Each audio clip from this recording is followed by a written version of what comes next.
Good morning to all of you. बेटा कल जो हम लोगों ने क्वेश्चन नंबर 10 मैंने बोला था, अब वो एक्चुअल में क्वेश्चन नंबर 11 है। तो आप जो कल हमने क्वेश्चन नंबर 10 के नाम से आपने लिखे होंगे, इसको क्या कर लीजिए क्वेश्चन नंबर 11। 10 रह गया, वो मेरे इस पीपीटी में यहाँ पे है नहीं, तो मैं करा दूंगा, उसको कल करा लेंगे। ठीक है, तो आप अभी कौन से नंबर पे हैं? क्वेश्चन नंबर 12 पे। I know question number 10 is pending. हो सकता है लेटेस्ट अटेम्प्ट का कुछ मैंने ऐड कराऊंगा क्वेश्चन। ठीक है, अच्छा, वो एग्जाम में वैसे ही आता है बेटा। अगर आप, मैंने जितने क्वेश्चन लॉस ऑफ स्टॉक के जब कल शायद खत्म हो हमारा, उसके बाद आप कोई भी अटेम्प्ट का पेपर उठा के देख लेना, कोई भी अटेम्प्ट का आप ऐसे रखना और रैंडमली कोई भी उठा लेना, और वो हमारे क्वेश्चन में से रहेगा ही रहेगा। ठीक है, चलिए now come to question number 12। From the following ascertain the value of stock as on 31st March 2012, stock as on 1st of April 2011। पहली चीज उसने पूछा क्या है हम लोगों को बेटा, उसने पूछा है कि वैल्यू ऑफ स्टॉक कितनी थी 31 मार्च 2012 को। ठीक है, वैल्यू ऑफ स्टॉक निकालना अपने को, मतलब जो मेमोरेंडम ट्रेडिंग अकाउंट बनाते उसमें अपने को क्या निकालना रहेगा बेटा, stock on the date of but fire. ठीक है, स्टॉक एज ऑन 1/4/2011, ये क्या चीज है? Opening stock. Purchase, manufacturing expense, selling expense, administration expense, financial expense. ये क्वेश्चन में कुछ भी नहीं है, बस मैंने इसलिए यहाँ पे कवर करा कि एग्जाम का तो है ही है, लेकिन ये 3 आइटम बताइए बेटा मेरे को इनडायरेक्ट एक्सपेंसेस है। तो ये कहाँ जाते? Profit and loss account. तो ये क्यों दिया आपको? कंफ्यूज करने, कुछ भी नहीं है क्वेश्चन में, बस ये उसको डालना था। तो ठीक है, तो ये इनडायरेक्ट एक्सपेंस है बेटा, ये आप आपके नोट्स में इस तरह indirect expenses go to profit and loss account। ठीक है, will go to profit and loss account. फिर सेल्स दिया है बेटा हम लोगों को, जैसे ये मैं लिखता हूं, जब बुक कागज इनके जैसे लिखते जाओ तो बेटा जरूर लिखना, जब रिवीजन के वक्त हेल्प करता है। नाउ सेल्स तो हमारा ट्रेडिंग में आएगा। उसके बाद कहता है eight the time of valuing stock on 31st March 2011 a sum of rupees 3,500 was written off on a particular item which was originally purchased for rupees 10,000। तो आपने क्या किए थे बेटा यहाँ पे, इसमें एबनॉर्मल आइटम आ गया। तो अब बताओ मेरे को मेमोरेंडम ट्रेडिंग कैसा बनेगा, नॉर्मल वाला कि वो एबनॉर्मल वाला? सही। तो बेटा उसमें से देखो क्या कह रहे हो, ये 10,000 का एबनॉर्मल आइटम टोटल था। लास्ट ईयर आपने क्या करे थे बेटा, राइट ऑफ करे थे 3,500। क्या मतलब होता है बच्चों? 3,500 से कम लिखे थे, यस और नो? ठीक है, तो उसको भी ऐड बैक करके अपन क्या कर देंगे, फुल कॉस्ट पे ला देंगे। सब पता ही आप लोग को, एबनॉर्मल अलग और फिर नॉर्मल अलग। ठीक है, and was sold during the year for ₹9,000। अब इस चीज को अच्छे से समझना बेटा, वो 10,000 रुपए का एबनॉर्मल आइटम था।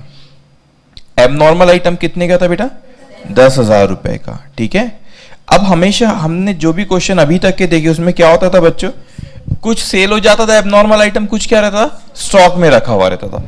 तो मैं आपसे कहता हूं कि चलो इसमें कुछ सेल हुआ होगा, तो मगर 10,000 का तो कहते वॉज सोल्ड, इसने क्या हमें ऐसा कहा, ए पोर्शन बोला क्या? आपने देखी जितने भी एबनॉर्मल के क्वेश्चन हमने किया अभी तक, वो क्या कहता था हमसे, ए पोर्शन। यहां पे पोर्शन बोला क्या बेटा? नहीं, मतलब पूरा का पूरा बिक गया। तो ये एबनॉर्मल आइटम वो कितने में बिका? 9,000 में। तो कॉस्ट थी उसकी 10,000 रुपए, आपने कितने में बेचे बेटा उसको? 1,000 के लॉस पे। सेल वैल्यू कितनी होगी इसकी? 9,000। हमेशा वो आपको सेल वैल्यू नहीं बताता था, वो आपको लॉस बताता था, तो अपन सेल वैल्यू निकाल लेते थे। कोई बात नहीं, यहां पे उसने सेल वैल्यू बताया तो क्या निकाल लिया बेटा? लॉस निकाल लिया। कुछ भी यहां पे स्टॉक में एबनॉर्मल आइटम नहीं है, समझ में आया चीज बेटा? तो इसमें सिर्फ नई क्या चीज थी, इनडायरेक्ट एक्सपेंसेस की, बाकी नया नहीं था बेटा। अगर कुछ यहाँ पे न्यू स्टूडेंट अगर है तो कैसा, तो मैं थोड़ा सा स्लो ही बोलूंगा अभी, लेकिन आप जो रेगुलर फर्स्ट डे से आ रहे उनको पता है भी कैसा फ्लो चल रहा है, एकदम स्मूथली करेंगे अभी। लेकिन जिनके बीच में अगर ब्रेक आया बेटा, तो इसके videos first second third day के यूट्यूब पे अपलोड है, तो वो देख लेंगे वहां पर। ठीक है, मैं थोड़ा स्लो ही बोलूंगा वैसे, लेकिन अगर किसी का बीच का कोई सेशन मिस है तो आप यूट्यूब पे अपलोड है, देख लेंगे। ये क्लास का है। ठीक है, चलिए, तो अपने को क्या बनाना है, किस रास्ते पे जाना है ये बताइए मेरे को, मतलब शुरुआत कैसे कर रहे हैं? मेमोरेंडम ट्रेडिंग, बस वही बनाना है बेटा अपने को, और तो किसी की जरूरत नहीं है। चलिए बना लो बेटा मेमोरेंडम ट्रेडिंग, ये वाला बनेगा हमारा एबनॉर्मल वाला।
हाँ, यहाँ पे बेटा उसने एक्चुअल में डेट ऑफ फायर कुछ बोला ही नहीं बच्चों, इस क्वेश्चन में डेट ऑफ फायर ऐसा कुछ बोला ही नहीं है, उसने बोला बस 31 मार्च का स्टॉक बताओ, ठीक है, तो वो सेम चीज है, इसलिए वो फॉर द ईयर एंडेड लिखा हुआ है वो, ठीक है, तो पर्टिकुलर पीरियड नहीं दिया, साल भी यहीं खत्म हो रहा है बेटा।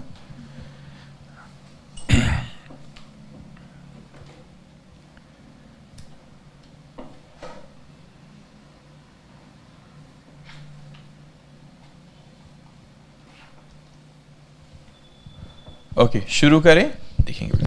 अब देखो यहाँ पे क्वेश्चन में सबसे पहले उसने हमको स्टॉक दिया हुआ है, कितना स्टॉक है 28,500, लेकिन उसको रुको मगर उसमें से बेटा पिछले साल 3,500 क्या किए थे, right of.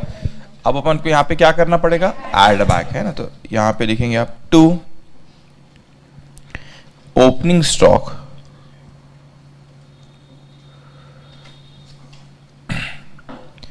$28,500 add amount written off, add back, उसको एड बैक करेंगे, amount return of add back 3,500।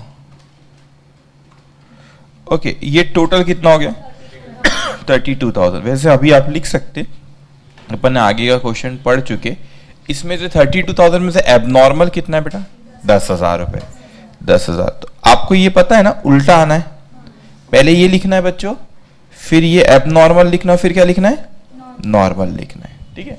तो 32 माइनस 10 कितना हो गया 22,000 रुपए। ओके अब बहुत सिंपल है, कुछ भी नहीं था, बस वो इनडायरेक्ट एक्सपेंस का आइटम था, इसमें तो आपको परचेज लिखना और मैन्युफैक्चरिंग एक्सपेंस।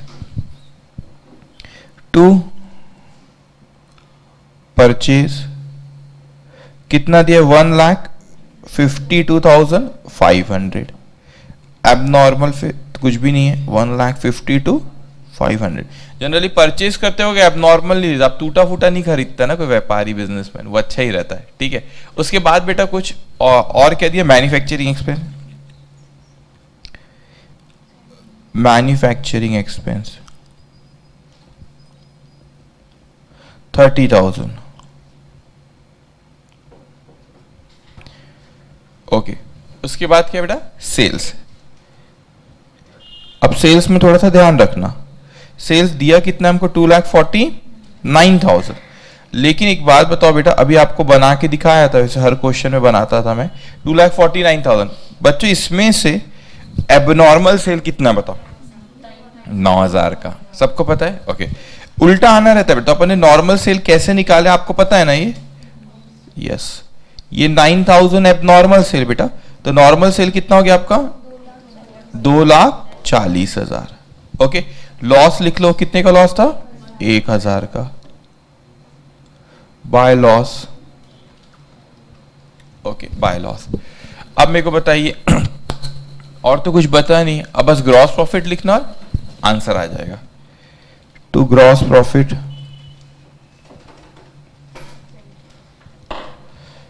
2,40,000 मल्टीप्लाई बाय 20%, कितना आएंगे बेटा 48,000। एबनॉर्मल सेल पे मैंने ऐसा क्यों नहीं लिखा बताओ, एबनॉर्मल सेल पे जीपी क्यों नहीं निकाला, क्योंकि वो लॉस पे गया हुआ है बेटा, ठीक है। ये आ जाएगा आपका बाय क्लोजिंग स्टॉक, यहाँ पे ना क्लोजिंग स्टॉक लिख लेना specifically, stock on the date of fire मत लिखना, क्योंकि ऐसा वर्ड कहीं पे यूज नहीं किया है क्वेश्चन, भले वही निकाल रहे अपन वैसे, ठीक है। बैलेंसिंग फिगर बताएंगे बेटा 12,500, ये तो है ही नहीं 12,500।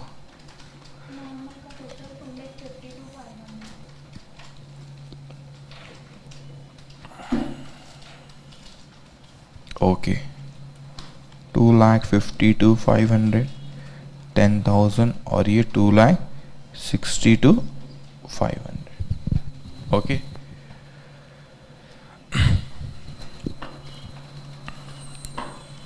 डन बेटा।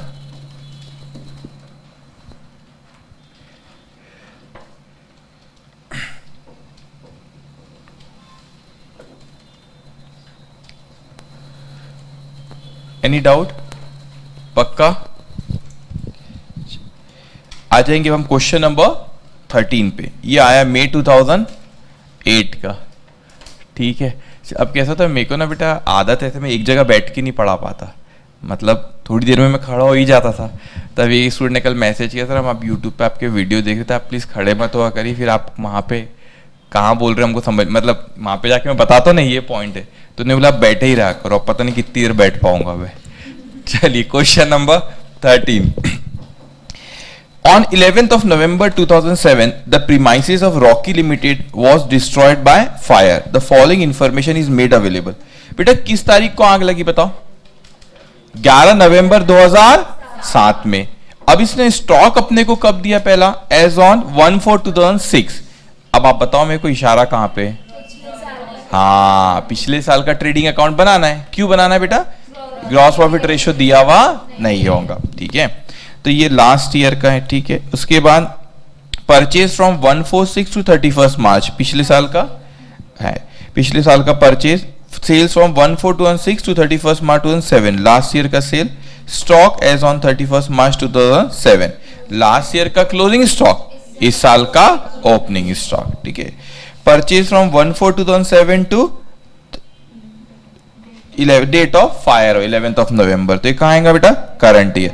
Sales from 1/4/2007 to 11th of November 2007, current year. Okay, अब यहाँ पे इस चीज को अच्छे से बेटा समझ लेंगे, पॉइंट जो पैरा है, ठीक है। एबनॉर्मल वाला थोड़ा अच्छे से पढ़ना रहता है। In valuing the stock on 31st March 2007, मतलब कब की बात कर रहे हैं? पिछले साल का closing stock. Due to damage 50% of the value of the stock which originally cost ₹22,000 was written off। अब देखो उसने बोला कि कितने का था हमारा एबनॉर्मल आइटम? 22,000 का। पिछले साल उसने उसका 50% राइट ऑफ किया था बेटा, मतलब कितना राइट ऑफ किया था? 11,000। तो हम जब पिछले साल का ट्रेडिंग अकाउंट बनाएंगे उसके क्लोजिंग स्टॉक में कितना ऐड बैक करेंगे? 11,000 रुपए, ठीक है। अब आगे कहते हैं इन जून 2007, मतलब इस साल, अबाउट 50% ऑफ दिस स्टॉक, ये बड़ा इंपॉर्टेंट रहता है ना, वर्डिंग्स अच्छे से समझना। 50% ऑफ दिस स्टॉक, ये स्पेशली ये वर्ड।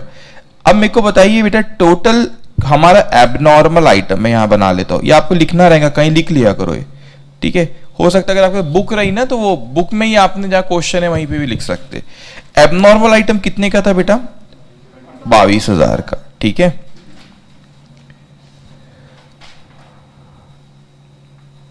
ओके, अब वो कहते हैं इन जून 2007 अबाउट 50% ऑफ दिस स्टॉक, तो इसका 50% 22,000 का कितना हुआ? 11,000, ठीक है। तो कुछ हमने बेचे हैं और कुछ कहां पे रखा बेटा? स्टॉक में रखा हुआ है, ठीक है। 50% of this stock was sold for ₹5,500। पहले तो मेरे को बताओ बेटा 22,000 का 50% कितना होगा? 11,000। तो इसकी कॉस्ट कितनी हुई? 11,000। इसको आपने बेचे 5,500 में, तो सेल आपने करे 5,000 बेटा 500 में। तो बच्चों बताओ मेरे को लॉस हुआ क्या प्रॉफिट? लॉस। कितने का लॉस हुआ? 5,500, ठीक है। अब इसका मतलब आपने 50% ही बेचे हो बेटा, समझ में आई चीज आपको? अब आगे आता है the balance of the obsolete stock, मतलब जो वो आपका बैलेंस है बेटा।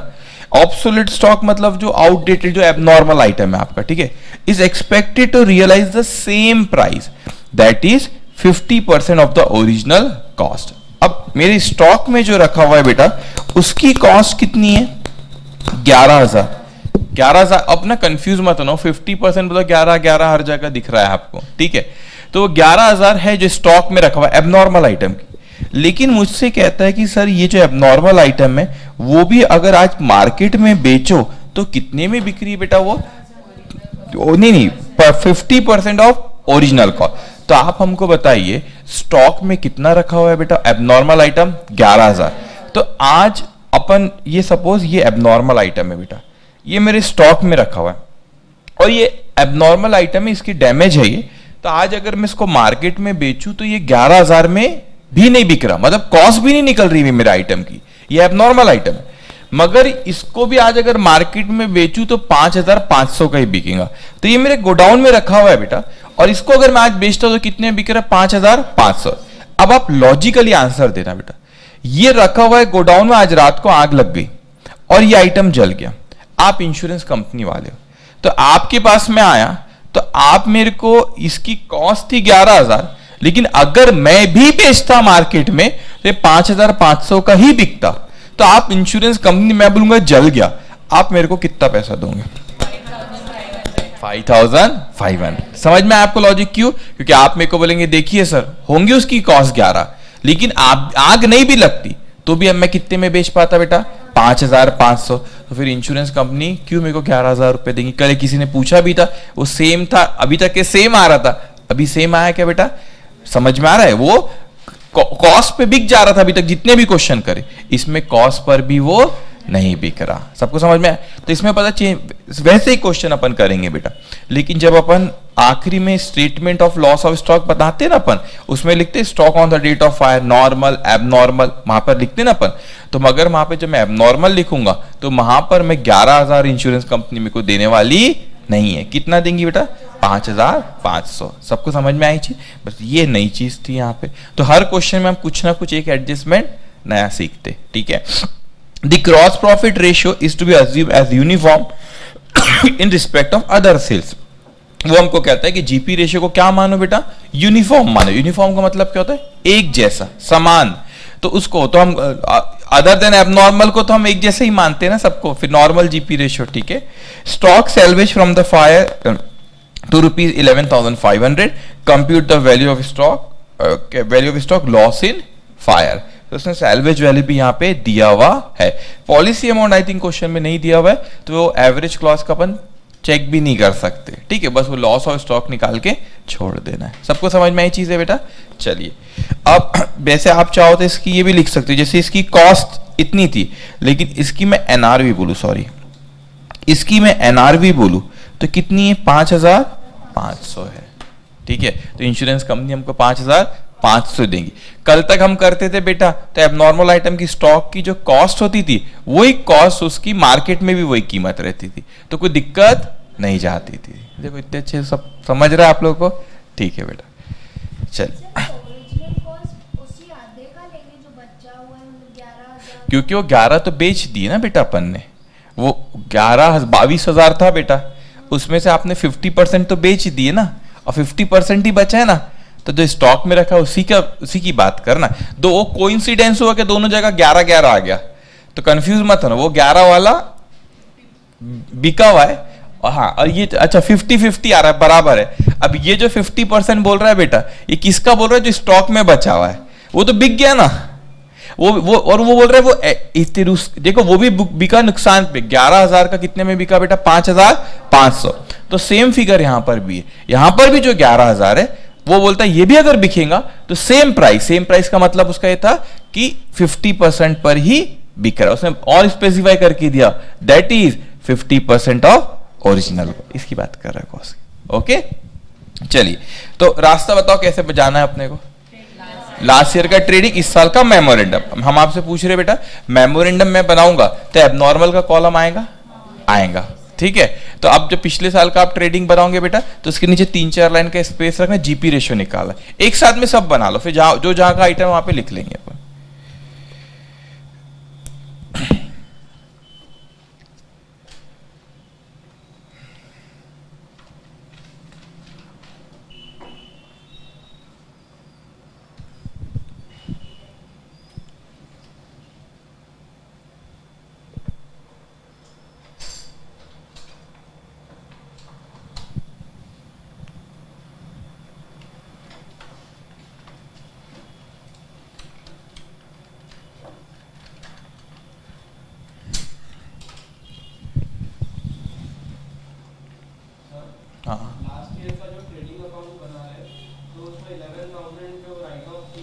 जी बेटा, वो क्वेश्चन में दिया है लास्ट ईयर का क्लोजिंग स्टॉक 2 लाख है, तो यहाँ तो क्रेडिट में 2 लाख लिखेंगे 2,11,000? नहीं, last year closing stock 2 lakh है, लेकिन उसमें से बेटा ऑलरेडी आपने राइट ऑफ करे बाद फिगर है वो, तो अपन ऐड बैक करेंगे ना उसमें, तो 2,11,000। हाँ, तुम आगे बढ़ रहे हो ना, सॉल्व कर रहे हो ना अभी, हाँ ठीक, साथ साथ में करो, ठीक है। चलिए,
शुरू करें बेटा, ड्रॉ किए दोनों आप लोगों ने। चलो क्वेश्चन में देखो बेटा, सबसे पहला आइटम कौन सा दिया हम लोग को उसने यहाँ पे, ओपनिंग स्टॉक, ठीक है, 3,75,000 पिछले साल का, 3,75,000 to opening stock, to opening stock 3,75,000। उसके बाद उसने हमको दिया पिछले साल का परचेज 5,20,000 टू परचेज। सेल्स कितना दिया हमको, 8,55,000 बाय सेल्स,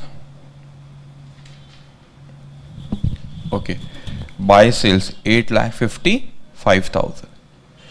अब उसके बाद लास्ट ईयर का क्लोजिंग स्टॉक 2 लाख, इसको इनर कॉलम में लिखना है बेटा, बाय क्लोजिंग स्टॉक 2 lakhs।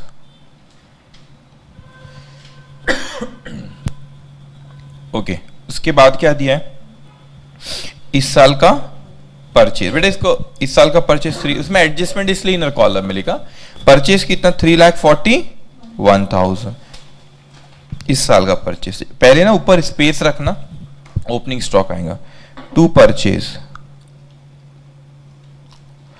3,41,000,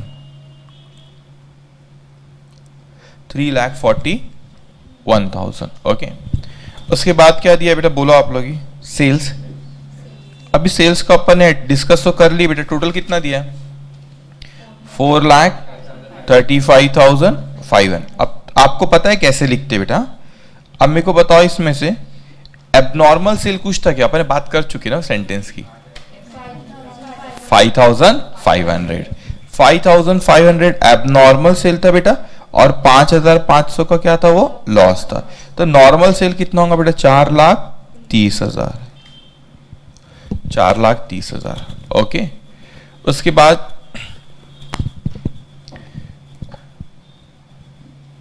बाद सेल्स हो गया अपना, ये तो अपने डिस्कस कर लिए बेटा, ठीक है। हाँ, ये देखो, in valuing the stock on 31 March 2007 due to damage 50% of the value of the stock which originally cost ₹22,000 was written off. तो ये 22,000 का 50% कितना हुआ, 11, वो अपन ने राइट ऑफ कर दिए थे, तो ओरिजिनल कॉस्ट पे उसको लाना पड़ेगा। आपको ये भी समझाया था कि पिछले साल के ट्रेडिंग अकाउंट पे क्यों ओरिजिनल कॉस्ट पे लाते, ताकि जीपी रेशियो हमारा बस सिंपल सा लॉजिक याद रखना, जो भी हमारे नॉर्मल जीपी रेशियो को डिस्टर्ब करेगा हम उसको एडजस्ट करेंगे, ठीक है। चलिए बेटा लिखोगे यहां पे, एड कितना 50% बोला था, amount return of add back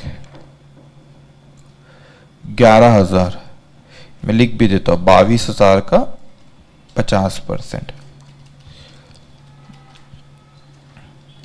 2,11,000 to gross profit. Gross profit कितना, 1,71,000। टोटल कितनी आ रही है आपकी, 10,66,000, 10,66,000। ग्रॉस प्रॉफिट रेशियो, हाँ,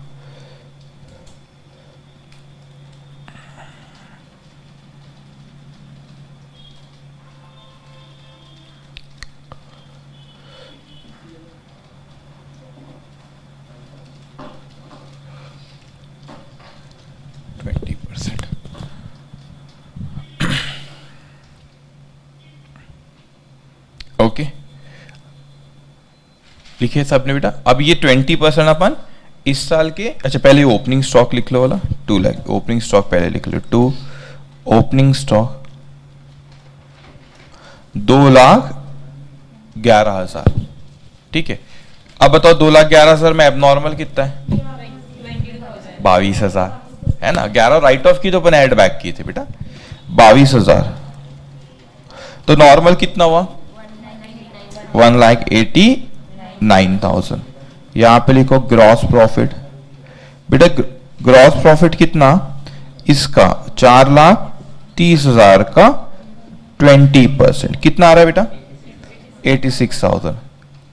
थोड़ा सा पेशेंस रखना बेटा, वो जो एनआरवी वाला है ना उसको मैं एडजस्ट करूंगा। किसका? जो एबनॉर्मल आइटम 11,000 पे नहीं जा रहा, तो अभी स्टॉक आप 11 ही लिखो, मैं बताता हूं कैसा उसका प्रेजेंटेशन अपन करेंगे, ठीक है? अभी मेरे को यहां पे लॉस था आपका, बताइए मेरे को stock on the date of fire कितना था? 1,86,000 और ये 11,000 था, तो ये आ जाएगा 1,97,000 stock on the date of fire. ये आपकी बैलेंसिंग फिगर, ठीक है? चलिए टोटल बोलो बेटा। 6,16,000, ये 22,000, तो ये आएगा आपका 6,38,000। यस, 22,000, 6,38,000। ओके, अब अपने को क्या बनाना पड़ेगा? उस पे मैं आऊंगा एनआरवी पे, डोंट वरी। अब बेटा क्या बनाना रहेगा अपने को? लॉस ऑफ स्टॉक का जो स्टेटमेंट बनाते हैं, statement of loss of stock.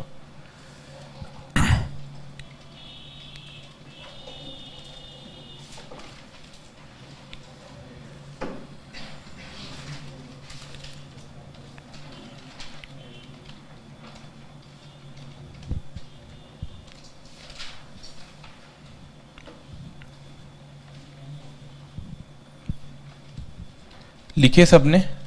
चलिए अब लिखो बेटा स्टेटमेंट, सिर्फ हेडिंग देना, स्टेट सब ड्रॉ मत करा करो, बस हेडिंग देंगे आप, statement of loss of stock.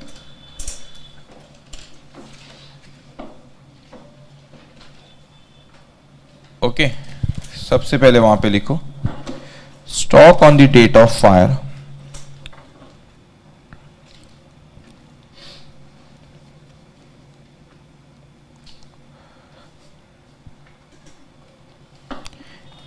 A normal item कितना था वो? 1,86,000। B abnormal item. अब एबनॉर्मल आइटम में समझना बेटा, मैं बिजनेसमैन हूं और आप लोग इंश्योरेंस कंपनी है। मैंने बोला सर जिस दिन आग लगी एबनॉर्मल आइटम की कॉस्ट कितनी थी बेटा?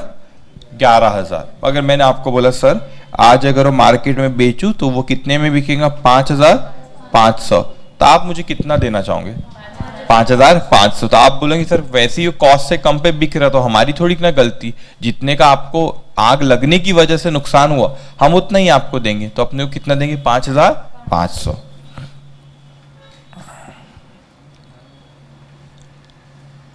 ओके, तो टोटल स्टॉक आ गया, कितना आ रहा है टोटल स्टॉक?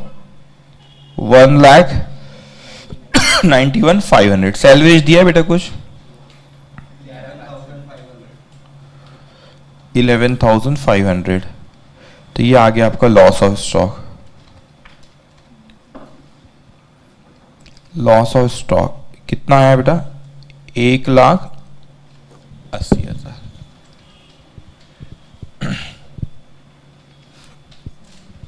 उसमें वो पॉलिसी अमाउंट कुछ दिया नहीं है, तो क्वेश्चन यहीं पे खत्म।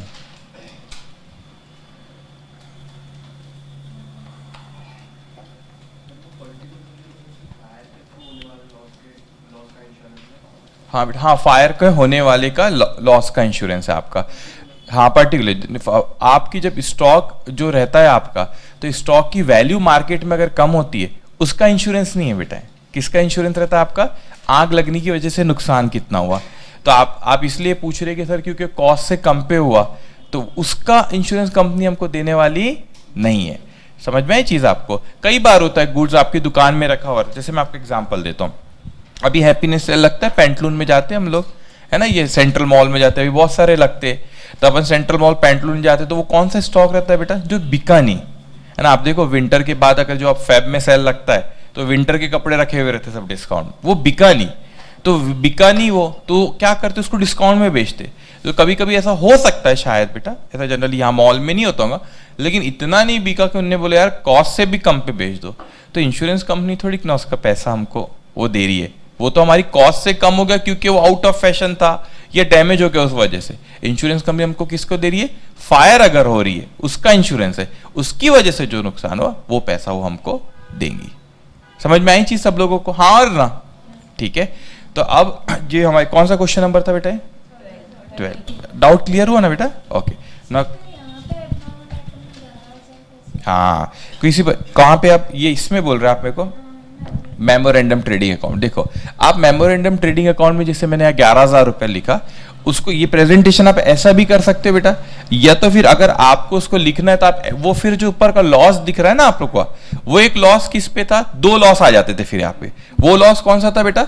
सेल का लॉस था। अब कोइंसिडेंस ऐसा है कि सब लॉस का भी अमाउंट सेम, वो कंफ्यूज मत होना। ये वाला लॉस कौन सा है बेटा? सेल के ऊपर। आप अगर कॉस्ट से कम पे हो रही है तो यहाँ पे कॉस्ट और एनआरवी अगर आप यहाँ पे लिखते 5,500 तो फिर बैलेंस आता 5,500, वो भी आपका क्या रहता था फिर? लॉस। लेकिन वो कौन सा वाला लॉस रहता था बेटा? जो आपकी कॉस्ट से कम पे हो गया वाला लॉस रहता था। समझ में आया चीज? वैसा भी प्रेजेंटेशन कर सकते थे, मगर आपने 11,000 की कॉस्ट बताए यहाँ पे और इंश्योरेंस कंपनी हमको उसमें से कितने देगी? 5,500 रुपए। सबको समझ में आई चीज बेटा? Okay, now I am coming to question number 14। ठीक है, ये देखो कब आया था? मई 2007 और आरटीपी नवंबर 2019 में। ठीक है, on 2nd of June 2007 the stock of Mr. Black was destroyed by fire. However, following particulars were furnished from the records saved. Stock at cost 1/4/2006. आग कब लगी बताओ बेटा? 2nd of January 2007। ये कब का दिया उसने? 1/4/2006 का। तो ये क्या है? ये पिछले साल का। तो अपने को ट्रेडिंग अकाउंट पिछले साल का बनाना पड़ेगा। Stock at 90% of cost on 31st March 2007। तो बेटा उसने आपको ये नहीं बोला कि उसको मतलब आप 90% पे करो नहीं बोल रहा है, वो 90% पे है। तो हमको नॉर्मल ग्रॉस प्रॉफिट अगर कैलकुलेट करना है तो इसको प्रॉपर ओरिजिनल कॉस्ट पे लाना पड़ेगा। Purchase for the year ended 31st March 2007, last year का परचेज। Purchase for the year ended 31st March 2007, sorry sales last year का। Then purchase from 1/4/7 to 2nd June 2007, ये इस साल का परचेज। And sales from 1/4/2007 to 2nd of June 2007, ये इस साल का सेल्स। अभी जो सारे एडजस्टमेंट नीचे आप देखोगे बेटा, लगभग आपको सारे पता है, एक आध चीज बस यहां पे नहीं आएंगी। अब आप पढ़ना, सोचना और मेरे को जवाब देना। पहले मैं आपको हिंट दे दूं, इस तरह का एडजस्टमेंट पहले आए। हिंट दे दूं बेटा, मेमोरेंडम स्टॉक अकाउंट बनाने का, मेमोरेंडम ट्रेडिंग अकाउंट बनाने का हमारा पर्पस क्या होता है बेटा? कि जिस दिन आग लगी उस दिन हमारे पास कितना स्टॉक था वो हम पता लगे, वो हमारा पर्पस है बनाने का। उस पर्पस को दिमाग में रखना। और मैंने आपको बताया था सेल्स की डेफिनेशन में, इसीलिए हमारे लिए यहां पे क्या हो जा रही? Sales and dispatch. परचेज मतलब बेटा परचेज एंड रिसीव। ठीक है, हम क्वेश्चन में अगर परचेज दिया कुछ और नहीं बोला तो हम यही मानते हैं कि वो परचेज आ गया है। सेल्स जब भी मैं देखता हूं क्वेश्चन में तो मैं यही मानता हूं सेल डिस्पैच हो गया। ठीक है, चलो। Sales up to 2nd of June 2007 includes ₹75,000 being the goods not dispatched to the customer. The sale invoice price is ₹75,000. तो सेल्स में 75,000 रुपए ऐसा इंक्लूड है जिसको अभी तक अपन ने डिस्पैच नहीं किए। तो मैंने क्या करना चाहिए? सब्सट्रैक्ट करना चाहिए वहां से, क्योंकि ये डिस्पैच नहीं हुआ है। ठीक है बेटा। Now purchase up to 2nd of June 2007 includes a machinery acquired for ₹15,000। बताओ मशीनरी परचेज में आ गई, इट्स अ कैपिटल एक्सपेंडिचर बेटा, तो परचेज में से क्या करेंगे? माइनस। ठीक है, अब इसको सोच समझ के बोला। वैसे जो थर्ड वाला पढ़ रहा हूं इस तरह का एडजस्टमेंट नहीं आया, लेकिन जब परचेज का एडजस्टमेंट आता तो पढ़ के मैंने ये समझाया था आपको एडिशनल, ये पॉइंट में सोच के बोलना। Purchase up to 2nd of June 2007 does not include goods worth ₹30,000 receive from the supplier as invoice not received up to the date of fire. These goods have remained in the godown at the time of fire. वो क्या है? हाँ ठीक है, invoice नहीं आया तो उसने क्या करा बेटा? उसमें एंट्री नहीं पास किया उसकी, लेकिन क्या हुआ था? आपका गुड्स आ गया था, तो क्या करना पड़ेगा? ऐड। ओके, अब ये आखिरी वाला आपका value of stock salvage from fire ₹22,500, बस आगे का मत पढ़ना, मैं बस वहीं पे रुक जाओ। ये सैल्वेज की वैल्यू दी हुई है बेटा, लेकिन बस यहां तक पढ़े, मगर उस आगे मुझसे कहता है ये नई चीज इस क्वेश्चन में, this has been handed over to the insurance company. वो क्या कह रहा है बेटा, इसको हमने हैंडेड ओवर कर दी इंश्योरेंस कंपनी को। इसका मतलब क्या होता है बच्चों, जो सैल्वेज गुड्स रहते हैं वो अपन ने इंश्योरेंस कंपनी को बेच दिए, हैंडेड ओवर मतलब उसको बेच दिए। तो अपने को पूरा क्वेश्चन वैसे ही करना है कि इतने का स्टॉक था, इतने का सैल्वेज था, इतने का लॉस था, पॉलिसी अमाउंट दिया नहीं, अगर देता तो अगर दिया होगा तो आई डोंट, दिया है कहीं, अच्छा दिया है, लास्ट में दिया है, तो एवरेज क्लॉज लगता होगा तो लगा भी देंगे, सब लगा देंगे, जो भी क्लेम बनता है वो एक अलग चीज हो गई। लेकिन सपोज ये मेरा सैल्वेज गुड्स है बेटा, मेरा जो आप इंश्योरेंस कंपनी हो, है ना, आप इंश्योरेंस कंपनी हो, ये आउटसाइडर कोई है यहाँ पे, ठीक है बेटा, आप इंश्योरेंस कंपनी हो, ये आउटसाइडर है, मैं बिजनेसमैन। अब मेरे गुड्स जल गया बेटा, कुछ सैल्वेज हुआ यहाँ पे, लॉस ऑफ स्टॉक हो गया, एवरेज क्लॉज चेक कर लिया बच्चों, जो क्लेम बनता था मैंने, आप इंश्योरेंस कंपनी आपसे क्लेम मांगा, अब क्लेम मांगने लगा, एग्जाम्पल 1 लाख रुपए का क्लेम आया। अब सैल्वेज क्यों माइनस करते हैं, क्योंकि वो गुड्स अच्छा है, वो बाहर बेच के मैं कुछ ना कुछ पैसा रिकवर कर लूंगा। तो आपने मेरे को बोले कि सर क्लेम 1 लाख रुपए अलग हो गया, वो जो सैल्वेज गुड्स है ना आपका रखा हुआ, आप बाहर वाले को ना बेचते हुए हमको बेच दो। तो मैंने बोला बाहर वाले से मैं पैसे लेता, क्योंकि उसको बेचता तो पैसे लेता बेटा, उसको ना देते हुए मैं आपको दे देता हूं, मेरे को कोई प्रॉब्लम नहीं। मैंने बोला क्लेम 1 लाख रुपए का तो बन रहा है, साथ में ये रख लो सैल्वेज भी आप लोग, वो 22,500 भी आप मेरे को दे देना। मतलब पूरा क्वेश्चन अपन वैसे ही करेंगे बच्चों, आखिरी में जो क्लेम निकलता है उसमें 22,500 ऐड करके आपसे लूंगा। लॉजिक समझा क्या मतलब हो रहा है इसका, जो सैल्वेज है वो तो क्यों माइनस करते, क्योंकि गुड्स अच्छा है बेटा, वो है ना, वो बाहर या थोड़ा बहुत जला हुआ होगा, बाहर बेच के मैं पैसा रिकवर कर लूंगा बेटा। आप इंश्योरेंस कंपनी बोलते बाहर वाले को बेच ही रहे हो, उसको बेचने से अच्छा हमको दे दो, तो मैं बोलूंगा मेरे को कोई दिक्कत नहीं है, उनसे ना लेते हुए वो सैल्वेज गुड्स का पैसा मैं आपसे ले लूंगा, तो आपसे क्लेम का पैसा तो लूंगा ही लूंगा, साथ में सैल्वेज का भी लूंगा। फिर बस ये चीज नहीं है इसमें, समझ में आया सबको? जी बेटा, सब वैसे ही होगा जैसा क्वेश्चन होता है। आप एक काम करो, ऐसा भूल जाओ कि मैं आपसे भी ले रहा हूं। सैल्वेज गुड्स का मतलब क्या होता है बेटा, कि वो गुड्स बच गया, वो बाहर बिक के अपने को पैसा मिल जाएगा, ठीक है। अब पूरा क्वेश्चन मैंने वैसे ही सॉल्व करना है, इतने का स्टॉक था, इतने का बच गया, इतने का नुकसान हुआ, एवरेज क्लॉज लगता है, सब कैलकुलेट कर लिया। अब मेरे पास आप आए इंश्योरेंस कंपनी वाले, मेरा लाख रुपए का क्लेम बनता है, 2-2 लाख रुपए, तो लाख रुपए दे रहे थे, आप मेरी दुकान में आए, बोले सर ये क्या रखा है, मैंने बोला सर ये बच गए गुड्स अपने उस दिन। तो आपने पूछे क्या करूंगे, मतलब बाहर वाले को बेच दूंगा मैं, ये तो बच गया ना। मैं बोलूंगा भी मैं कौन सा आपसे पैसा ले रहा हूं, वो लॉस निकालते वक्त तो मैंने सैल्वेज माइनस किया था ना, मैं कौन सा आपसे ले रहा हूं, वो तो मेरा गुड्स है। तो बोलेंगे सर आप हमको कहते कस्टमर मान लो, हमको बेच दो, मेरे को क्या, उनको बेच रहा आपको बेच, लो 22,500, फिर आखिरी में आपको क्लेम के साथ ये भी चिपका दूंगा और बोलूंगा तो 22,500 ये भी। समझ में आया आपको? ओके बेटा।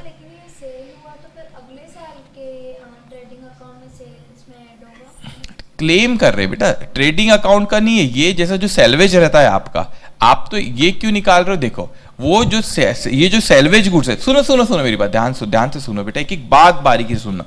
ये जो सेल्स हुआ, कोई स्टॉक जलने के पहले का सेल्स है क्या? नहीं ना। तो क्यों बनाते हो मेमोरेंडम स्टॉक अकाउंट? क्योंकि stock on the date of fire निकाल सको। वहां पे जो सेल्स रहेगा वहां पे इसका सवाल ही नहीं उठता बेटा। क्यों नहीं उठता?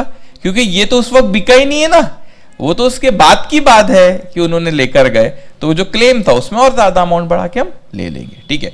अब हमको क्या पिछले साल का ट्रेडिंग अकाउंट बनाना है बच्चों यहाँ पे? हाँ और ना? हाँ, तो सिंपल है, पिछले साल का ट्रेडिंग अकाउंट, नीचे स्पेस ग्रॉस प्रॉफिट के लिए मेमोरेंडम ट्रेडिंग कैसा बनाना है? ऐसा कैसा कुछ होगा ना, एबनॉर्मल की सीधा बनाना है, कुछ भी एबनॉर्मल आइटम दिया हुआ नहीं है, ठीक है। और उसमें एक आध क्वेश्चन ऐसा बनाना चाहिए, उसमें सब देना चाहिए आपको, एबनॉर्मल भी देना चाहिए, वो सेल्स ऑन अप्रूवल भी देना चाहिए, पर्च मशीनरी भी देना चाहिए, वेजेस का भी एडजस्टमेंट देना चाहिए। एग्जाम में नहीं देना चाहिए। चलिए ठीक है, चलो बनाओ बेटा, ये पहले बनाओ।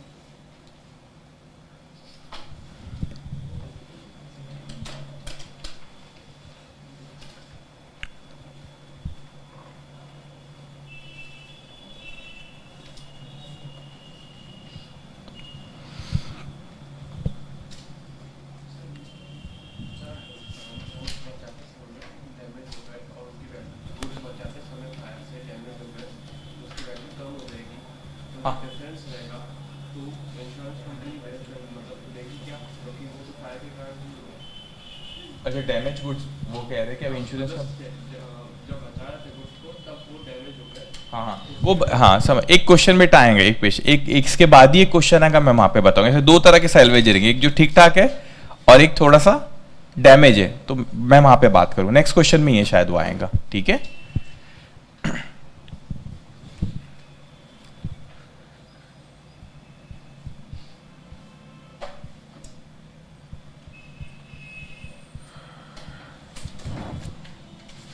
ड्रॉ किया आप लोगों ने?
शुरू करें? ओके बेटा, कौन सा है क्वेश्चन नंबर हमारा है 14 ना? अच्छा चलो, ये क्या दिया है हम लोगों को यहाँ पे? ओपनिंग स्टॉक लिखते जाएंगे जल्दी जल्दी। अब पिछले साल का opening stock to opening stock कितना अमाउंट दिया? 1,35,000। फिर दिया आपको stock at 90% of cost on 31 March 2007 closing stock, मगर उसमें एडजस्टमेंट कर लेंगे हम लोग। बाय क्लोजिंग स्टॉक कितना है वो? 1,62,000। ये 90% तो 100 कितना? आई थिंक 1,80,000 आएगा। 1,80,000। ओके।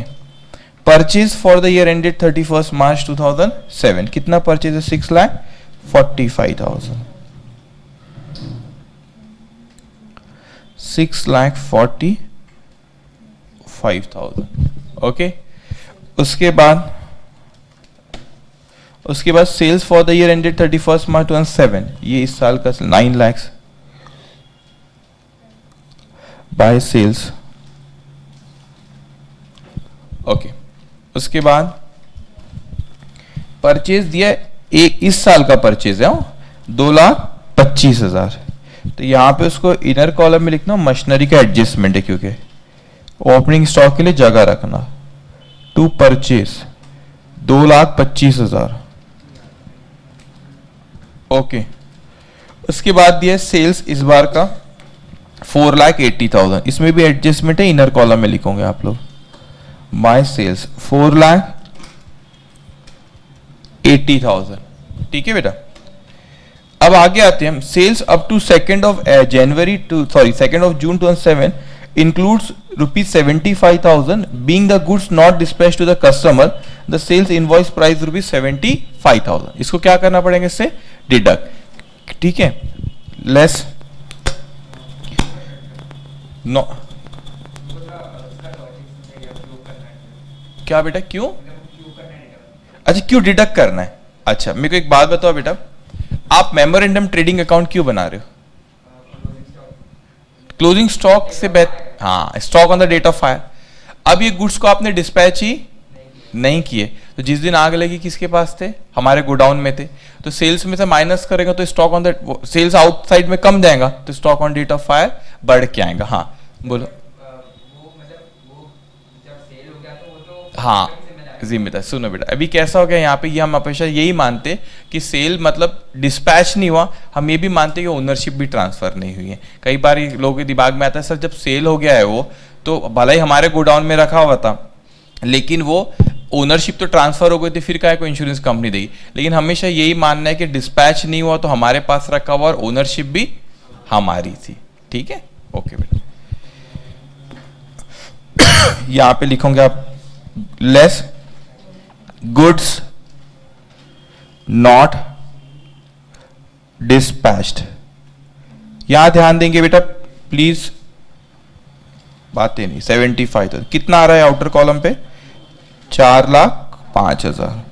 ठीक है, अब परचेज की तो उसमें मशीनरी आ गई 15,000 रुपए की, वो तो कैपिटल एक्सपेंडिचर है बेटा, परचेज में से माइनस मशीनरी परचेज 15,000 रुपए की, 2,10,000 रुपए।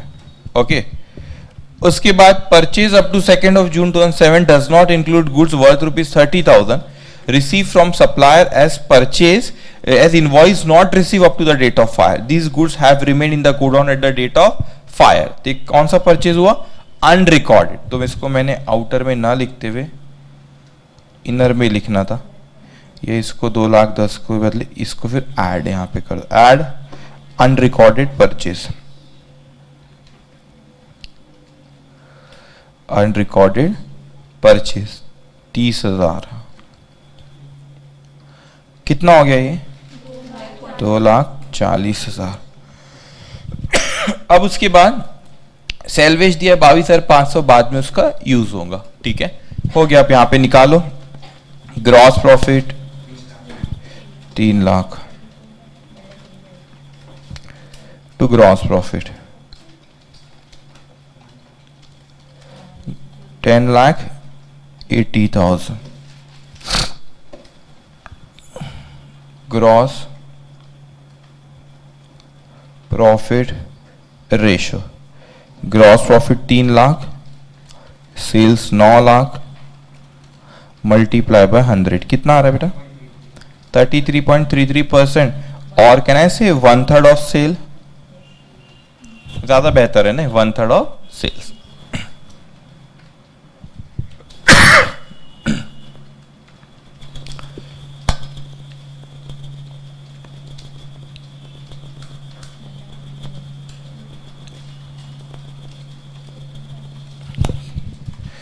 टू ग्रॉस प्रॉफिट, यहाँ पे ओपनिंग स्टॉक भी लिखना है, ग्रॉस प्रॉफिट 1/3 ऑफ सेल कितना हो गया आपका, 1,35,000। To opening stock 1,80,000। तो यहां आ जाएगा आपका by stock on the date of fire, stock on the date of fire कितना है बेटा, 1,50,000। तो ये आ रहा होगा आपका 5,55,000, 5,55,000। Okay,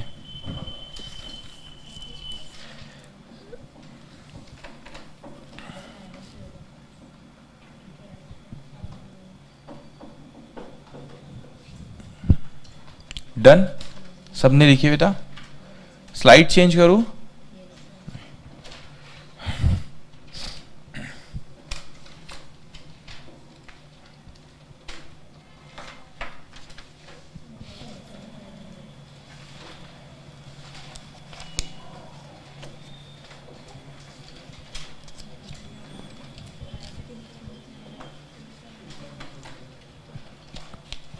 okay. अब करूं slide change, statement of loss of stock, stock on the date of fire, working note number ये अपन ने 2 है, ठीक है। 1,00,000 कितना था, 50,000 है, 1,50,000। Okay, less salvage 22,000 500 loss of stock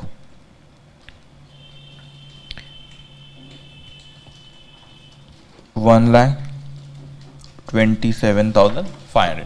बेटा पॉलिसी अमाउंट कितने की दी है क्वेश्चन में? 1,20,000। स्टॉक कितने का है? हाँ, तो किसके भरोसे है? पूरा इंश्योरेंस कंपनी के है क्या? नहीं, उनके भरोसे 1,20,000, हमारे भरोसे 30, तो क्या लग जाएगा? Average clause. Stock on the date of fire rupees 1,50,000 more than the policy amount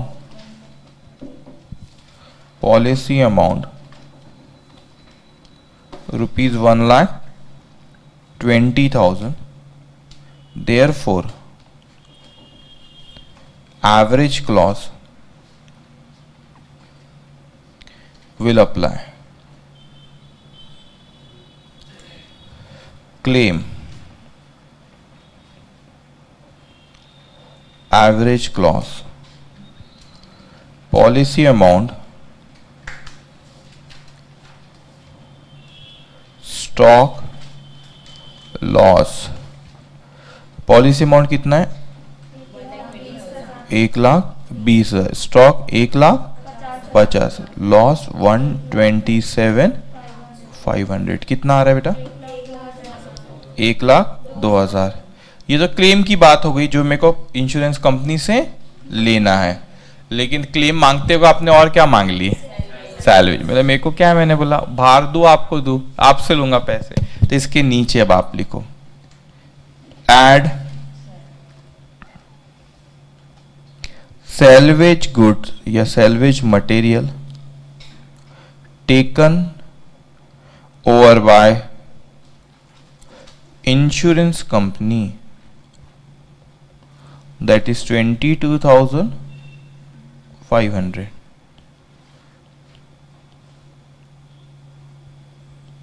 कितना आ रहा है बेटा? 1,24,500।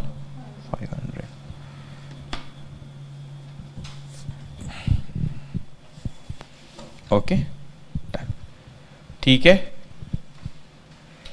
कोई डाउट क्वेश्चन नंबर 14 में बेटा? ओके, नाउ कम टू, हाँ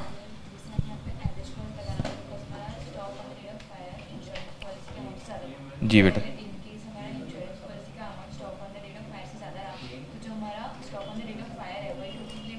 हाँ नहीं, सैल्वेज तो माइनस करना पड़ेगा, फिर वो क्लेम बनेगा। नहीं, एक ही बात है, माइनस करके या फिर माइनस करके नीचे ऐड बैक करो, ये ऊपर। हाँ, एक ही बात है, ठीक है। लेकिन प्रेजेंटेशन ऐसे दिखाना चाहिए बेटा कि इतना का लॉस हुआ। हाँ, आप जो सो मेरे फिगर वही आ जाएंगी जो मेरी वो आएंगी, लेकिन प्रेजेंटेशन ऐसे ही बताना चाहिए आपने, क्योंकि फिर आप प्रॉपर बताओ कि इतने का स्टॉक था, इतने का, तो लॉस इतने का हुआ था। वो लॉस क्लेम एक अलग चीज है, उसके अलावा कोई चीज और दे रहे हो आप उनको, इसलिए टोटल अमाउंट इतना उनसे रिकवरेबल है। Okay, now question number 15। अच्छे से पढ़ना इस क्वेश्चन को, ठीक है। कुछ भी नहीं है क्वेश्चन में, मगर आपको बहुत अलग तरीके का क्वेश्चन लगेगा, सिंपल, मगर उतना ही सिंपल क्वेश्चन है, ठीक है। Unfortunate limited has a godown, A shop and, और क्या है उनका? Manufacturing unit. मतलब 3 जगह है उन लोगों की फिजिकली, एक गोडाउन है बेटा, एक शॉप है और एक manufacturing unit. Godown is use to store goods purchase for manufacturer as well as to store finish goods. अभी क्या हो गया कि उन लोग की, पहले मैं ड्रॉ करते जाता हूं इसको। 3 जगह उन लोगों का था, एक था गोडाउन, एक थी गोडाउन, शॉप और मैन्युफैक्चरिंग। गोडाउन क्यों यूज करते थे बेटा? To store what? Goods purchase for manufacturer as well as to store finish goods. मतलब उनके पास गोडाउन था, वो गोडाउन में गुड्स वो भी रखते थे जो मैन्युफैक्चरिंग यूनिट को लगने वाले होता है ना, रॉ मटेरियल आता होगा मैन्युफैक्चरिंग, कुछ रॉ मटेरियल था, कुछ क्या था? Finish good. तो जो रॉ मटेरियल था वो कहां रखते थे बेटा? गोडाउन में, और फिर वहां से कहां सप्लाई करते थे? वो मैन्युफैक्चरिंग यूनिट में। समझ में आया आपको? लेकिन जो फिनिश गुड्स होगा वो डायरेक्टली कहां पे सप्लाई करते थे? शॉप में। 3 जगह है फिजिकली, अभी उसने तीनों के बारे में जानकारी दे दिया, उसने पूरे क्वेश्चन में इस यहाँ पे गोडाउन में इतना था, मैन्युफैक्चरिंग यूनिट में इतना रखा, शॉप में इतना रखा। अरे भैया हमको ये बताओ आग कहाँ लगी, बस वही हमारे लिए रेलेवेंट है। समझ में, तीनों जगह तो आग नहीं लगी ना घूम फिर के, एक जगह लगी है, बस वही हमको फिगर लेना, बाकी सब टाइम पास है उसमें। ठीक है, अब देखो, goods are transferred from godown every day in the morning to manufacturing unit and shop। रोज सुबह गोडाउन से गुड्स कहां जाता था बेटा, मैन्युफैक्चरिंग यूनिट में, कुछ मैन्युफैक्चरिंग यूनिट में रॉ मटेरियल जाता होगा, और फिनिश गुड्स कहां जाता होगा, शॉप में। ठीक है, inventory in godown is insured for ₹20,000, that of manufacturing unit ₹20 lakh and ये 30 lakh, end of the shop for ₹5 lakh. तीनों की उसने इन्वेंट्री बताया कि इतने में इंश्योर्ड हुई है। मेरे क्या काम की मेरे को बताओ, जहां पे आग लगी। ठीक है, अपन बात करेंगे आगे फिर। As on 31st December 2017, inventory in godown at cost was ₹26 lakh. Inventory in manufacturing unit at cost was ₹12 lakh, and inventory in shop at cost was ₹5 lakh. तीनों की इन्वेंट्री बताया, लास्ट ईयर का क्लोजिंग स्टॉक, इस साल का opening stock. ठीक है, following transaction took place during the period mention. अब उसने इतनी कहानी बताया अपने को, जनवरी मंथ की अलग, फरवरी की अलग, मार्च की अलग, और फिर इसके बाद 1 अप्रैल से लेके 28 अप्रैल तक। आग 28 अप्रैल को लगी होंगी शायद। ठीक है, जब भी लगी देखेंगे आगे। अब जनता यही देख के घबरा गई, कैसे दे दी फिगर उन्हें अलग अलग मंथ की। कुछ भी नहीं करना है अपने को, टोटल लिख देना है, बट टोटल नहीं दिया उसने, ऐसे ऐसे डराने के लिए दे दिया, और कुछ भी नहीं है उसमें वो। ठीक है, अब उसके बाद जनवरी का परचेज दिया बेटा, फिर return to supplier, stock transfer to shop, return from shop, sales in shop at gross profit. अब समझो बेटा, सेल्स दिया है, मगर यहां पे उसने अपने को बकायदा इज्जत से बताया है कि जो 10, 12, 8 और 4 है उस पे कितने % का प्रॉफिट है बेटा, 10% का। जो आपका 18, 12, 15 और 5 है उस पे कितने % का जीपी, 12%। तो उसने पहले से मेरे को टोटल बताओ इसकी कितनी हो रही है बेटा, 10 और 12, एक सेकेंड, 22 और 30 और 34, ये क्या हो रहा है, 34। ठीक है, इसकी कितनी हो रही है, 12, 30 पर 50, तो ये 34 पे 10% का यहाँ जीपी है बेटा, तो ये कितना आएगा 3.4। इस पे 50 पे 12%, कितना हो रहा है, 6 आ रहा है, 6। तो ये आपका जीपी आएगा 9.4। ठीक है, अभी ऐसा दिया, इसमें कुछ था नहीं, लेकिन थोड़ा दिमाग लगाते तो कुछ था, क्या कुछ भी नहीं है उसमें बेटा। ठीक है, अब आगे क्या बोलता है, फायर ऑक्यूर्ड इन शॉप, बस यही मेरे को चाहिए था। आग कहाँ लगी, हाँ मेरे को पहले से पता था ना, इसलिए मैं पहले से हाईलाइट करते आ रहा था। ठीक है, शॉप का सब। तो अब मेरे को बताओ, बाकी सारी चीज हमारे कोई काम की नहीं है बेटा। ठीक है, मगर जो बेचारा पढ़ा होगा पहले बार, क्या क्या आ गया, गोडाउन भी आ गया, मैन्युफैक्चरिंग यूनिट भी आ गई, शॉप भी आ गया, वो मैं ही घबरा गया। ठीक है, बाकी कुछ भी काम का नहीं हमारे। अब लगी आग in the midnight of 27th of April 2018 and the entire stock was engulf in fire, मतलब जल गया पूरा का पूरा फायर में। ठीक है, गुड कॉस्टिंग नहीं होंगी, गुड्स कॉस्टिंग होंगी। ठीक है, goods costing ₹40,000 could be salvage intact and the balance goods were recovered in what, damage condition. अब इस पे आप पूछ रहे थे ना, सुनना बेटा, उसने क्या बोला, कुछ गुड्स ऐसा है बेटा जो इंटैक्ट, वैसा क्या वैसे ये 40,000 का, तो वो सैलवेज है अपना 40,000, वो माइनस कर दूंगा। लेकिन कुछ गुड्स कैसा है बेटा यहाँ पे, कि जो डैमेज कंडीशन में, तो उसके बारे में यहाँ पे क्या, मैं इधर हाईलाइट कर देता हूँ, फिर बाकी का पढ़ता हूँ। Goods recovered in damage condition could be sold at 40% of cost. थोड़ा सिर्फ लॉजिक लगाना, और कुछ भी नहीं बेटा। तो दो तरह की सैलवेज गुड्स है, एक ऐसा है जो अच्छा खासा है, जैसा है वैसा का वैसे ही है, तो वो पूरा का पूरा 40,000 माइनस कर देंगे। जो बैलेंस है लेकिन उसमें से जो बचा हुआ है वो डैमेज है। ठीक है, जो वो डैमेज है और उसको आज भी बेचूं तो 40% रिकवर हो जाएंगे। तो इंश्योरेंस कंपनी वो सैलवेज जब मैं माइनस करूंगा बेटा, तो पूरी कॉस्ट पे करूं कि 40% पे करूंगा, 40%, क्योंकि 40% तो रिकवर हो जाएगा, बचा हुआ जो रिकवर नहीं हुआ, जलने की वजह से नुकसान हुआ है वो, तो फिर वो किससे लेंगे अपन, इंश्योरेंस कंपनी से। समझ में आई चीज आपको। अब वो कहता है एक्सपेंसेस ऑफ फायर फाइटिंग और salvage operation amounted to ₹20,000। The insurance policy had average clause compute the claim to be lodge with insurance company.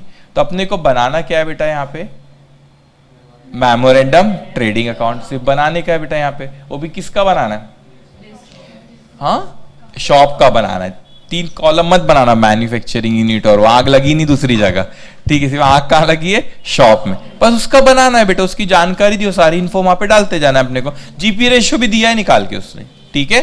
चलो मेमोरेंडम ट्रेडिंग अकाउंट, ये ब्रैकेट में लिख देना,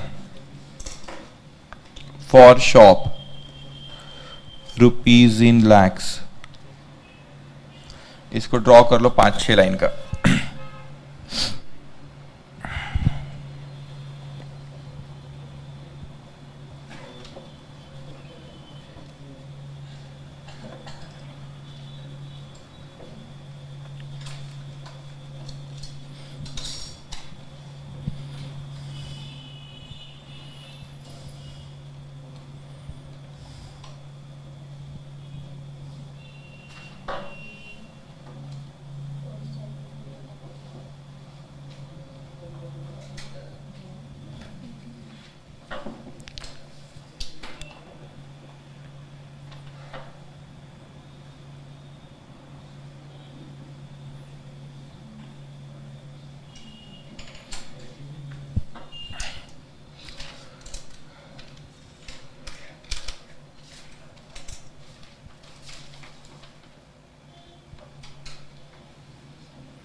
ठीक है, शुरू करें, ड्रॉ की बेटा।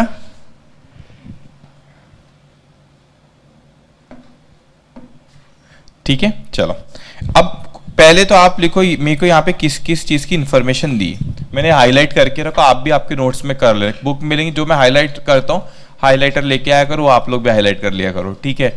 अब मेरे को बताओ वो जो दिया है शुरुआत में 5 लाख को, क्या दिया बेटा जो हाईलाइट किया, पॉलिसी अमाउंट है, तो अभी काम की नहीं अपने। नीचे जो हाईलाइट हो गया इन्वेंट्री, लास्ट ईयर का क्लोजिंग स्टॉक, इस साल का ओपनिंग कितना था शॉप में, 5 लाख। चलो लिखो यहाँ पे to opening stock,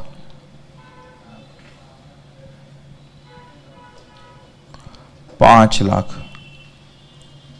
okay, to opening stock 5 lakh बेटा, सॉरी 5 लाख, ठीक है। अच्छा रुपीज इन लैक्स बोलना लिखा ना, आई एम रियली सॉरी, 5 ठीक है, तो वैसा लिखो या तो फिर रुपीज इन लैक्स ऊपर लिख दिया ना, उनने क्वेश्चन में पूरी फिगर इन लैक्स दी है तो मैं ऐसे ही लिखता हूं पूरा, ठीक है। चलिए अब उसके बाद सोच समझ के जवाब देना, इंफॉर्मेशन यहाँ बहुत सी दी है बेटा, क्या पूरी की पूरी काम की है क्या हमारे, अच्छे सोच के बोला, हाँ वो तो नहीं है लेकिन कौन सी नहीं है वो अभी सोच के बताएंगे बेटा आप लोग, ठीक है।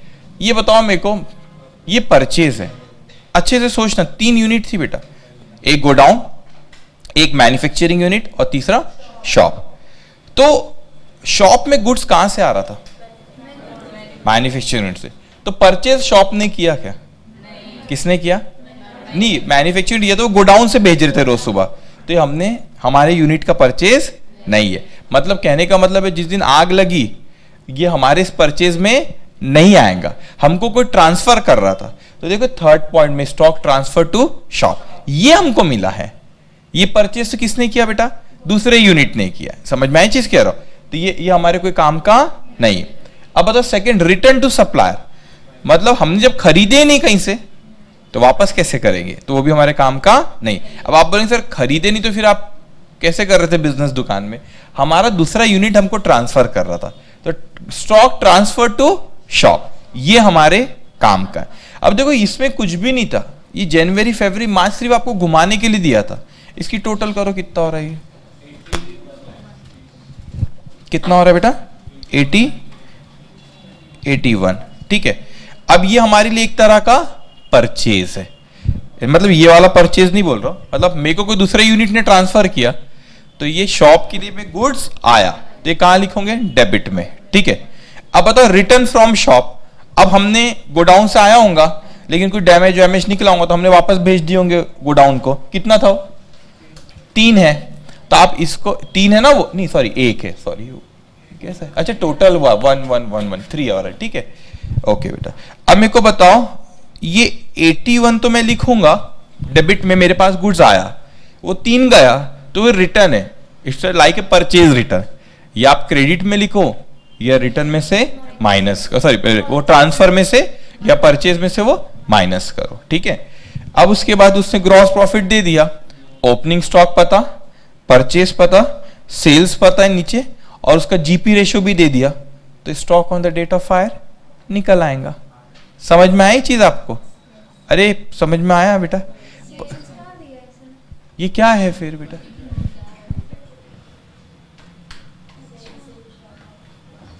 ये सेल्स है, ये सेल्स पहले किया 34 50, इसकी टोटल करो, ये से हाँ नहीं करो 84 सेल्स है, ठीक है। बोले ऐसा क्यों स्क्रीन को घूर रही है? मैंने ये सेल्स है, ठीक है, वो 84 सेल्स, ओके। चलिए अब जल्दी से आप बनाएंगे हमारा वही क्या, मेमोरेंडम ट्रेडिंग अकाउंट, बस।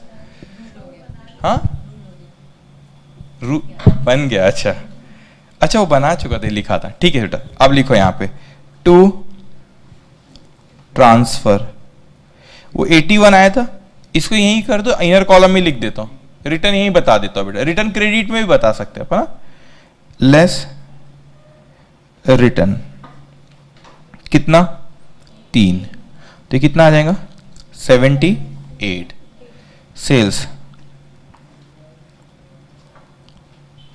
34 और कितना था 50, 84, ये ग्रॉस प्रॉफिट।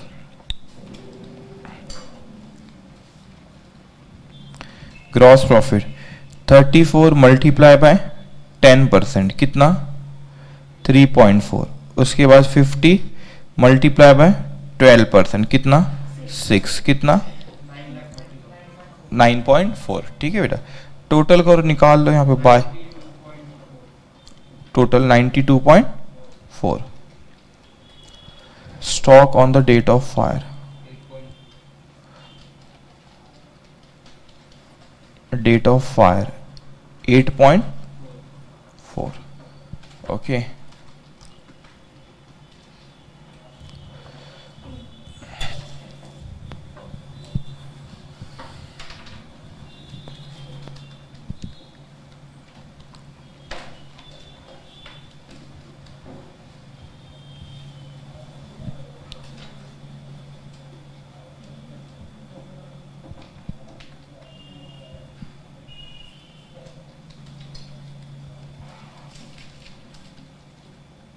ओके डन बेटा।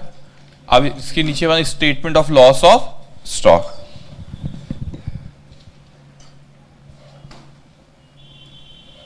Statement of loss of stock,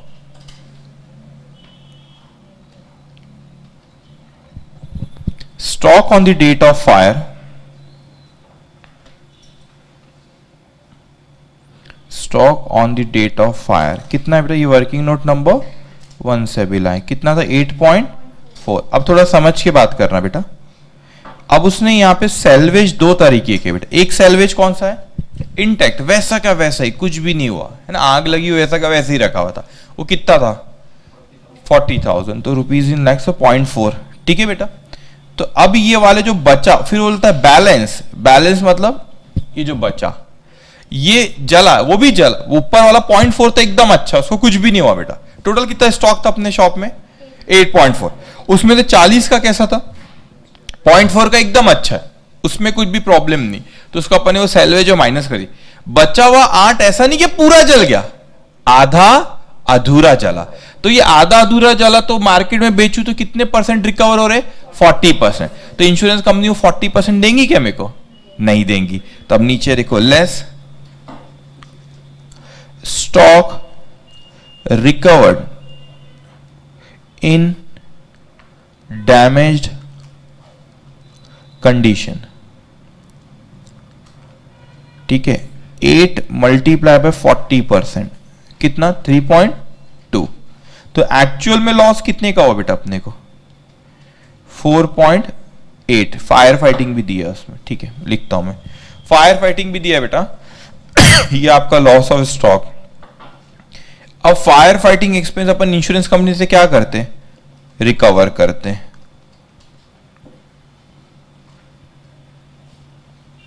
fire fighting expenses कितना दिया क्वेश्चन में? 20,000 दिया शायद, कहीं पढ़ा 20,000 0.2, तो ये अपन उनसे लेंगे बेटा।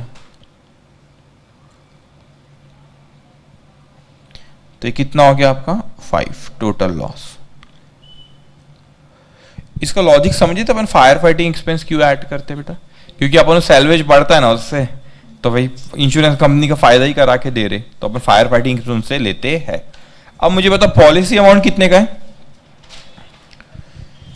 इसका तो ना शॉप का बेटा 5 लाख। स्टॉक कितना था? 8.4। तो फिर 8.4 में से बेटा 5 उनके भरोसे, 3.4 हमारे भरोसे, तो एवरेज क्लॉज विल अप्लाई है। अब आप लिखो, मैं सेंटेंस बोलता हूं। इतना पहले ऊपर का लिख लिया सबने? बोलू सेंटेंस बेटा?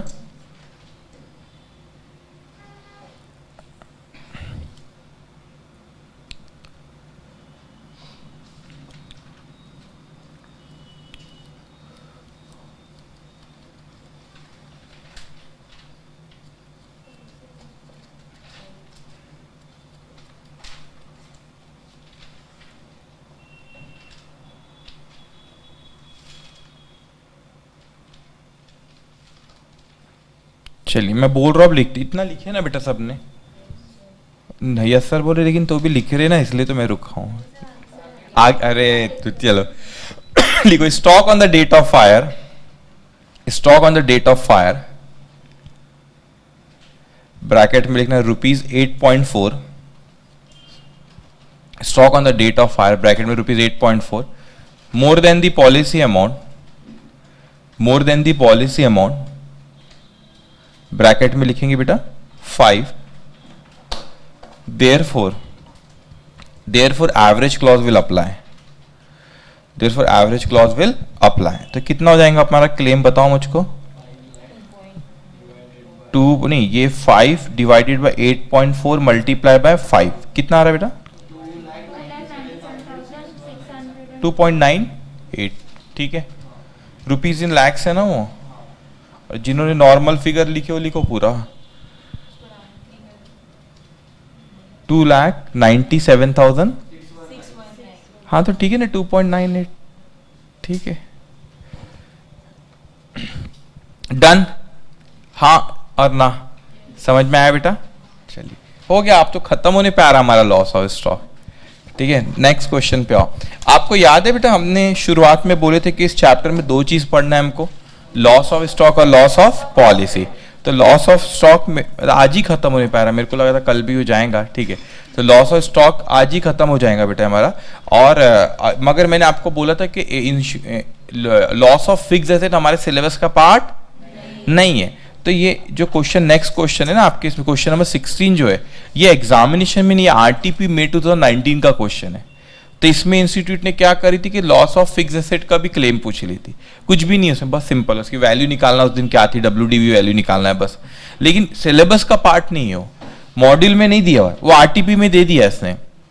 तो हो सकता है कभी भी उनकी इच्छा हुई तो ऐसे पूछ लेंगे। ठीक है, इसीलिए कैसा होता है बेटा, आपकी भी जो बुक बनाया ना उसमें लेटेस्ट आरटीपी जो आईवी रहती है उसके क्वेश्चन है सॉरी एग्जाम के क्वेश्चन सारे उसमें रहते हैं। ठीक है, चलिए आप question number 16। Out of syllabus कैसे? इंस्टीट्यूट है ना बेटा, बस वैसे ही, और कुछ नहीं। ठीक है, इतना तो उम्मीद कर ही सकते हैं उनसे हम लोग। मेरे को याद है ना, आई बिकेम सीए इन 2011 यानी मई का पेपर दिया, मई अटेम्प्ट में मैं सीए बना था। मेरे को 10 साल हो जाएंगे सीए बने।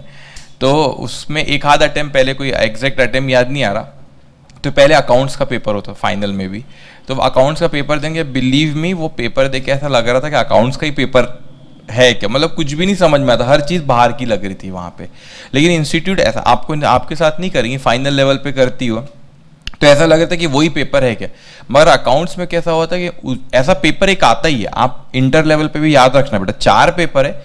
ऐसा नहीं होगा कि आप चारों पेपर में एग्जाम हॉल में अगर बाहर निकले अरे तोड़ दिए, एक्चुअल में झूठ बोला, अपन टूट गए वो, तो ऐसा नहीं रहता कि अपन ने तोड़ दिए। वो एक ना एक पेपर ऐसा देता है कि एग्जाम हॉल में अपन घबरा जाते हैं। और एक पेपर पक्का आएगा मान के चला, जिस दिन आपने पेपर देखे और ऐसा लगा बोलना बस वो आज वाला दिन था, बस हो गया और कुछ भी नहीं, उस वक्त वहां पे ना हिम्मत नहीं हारना।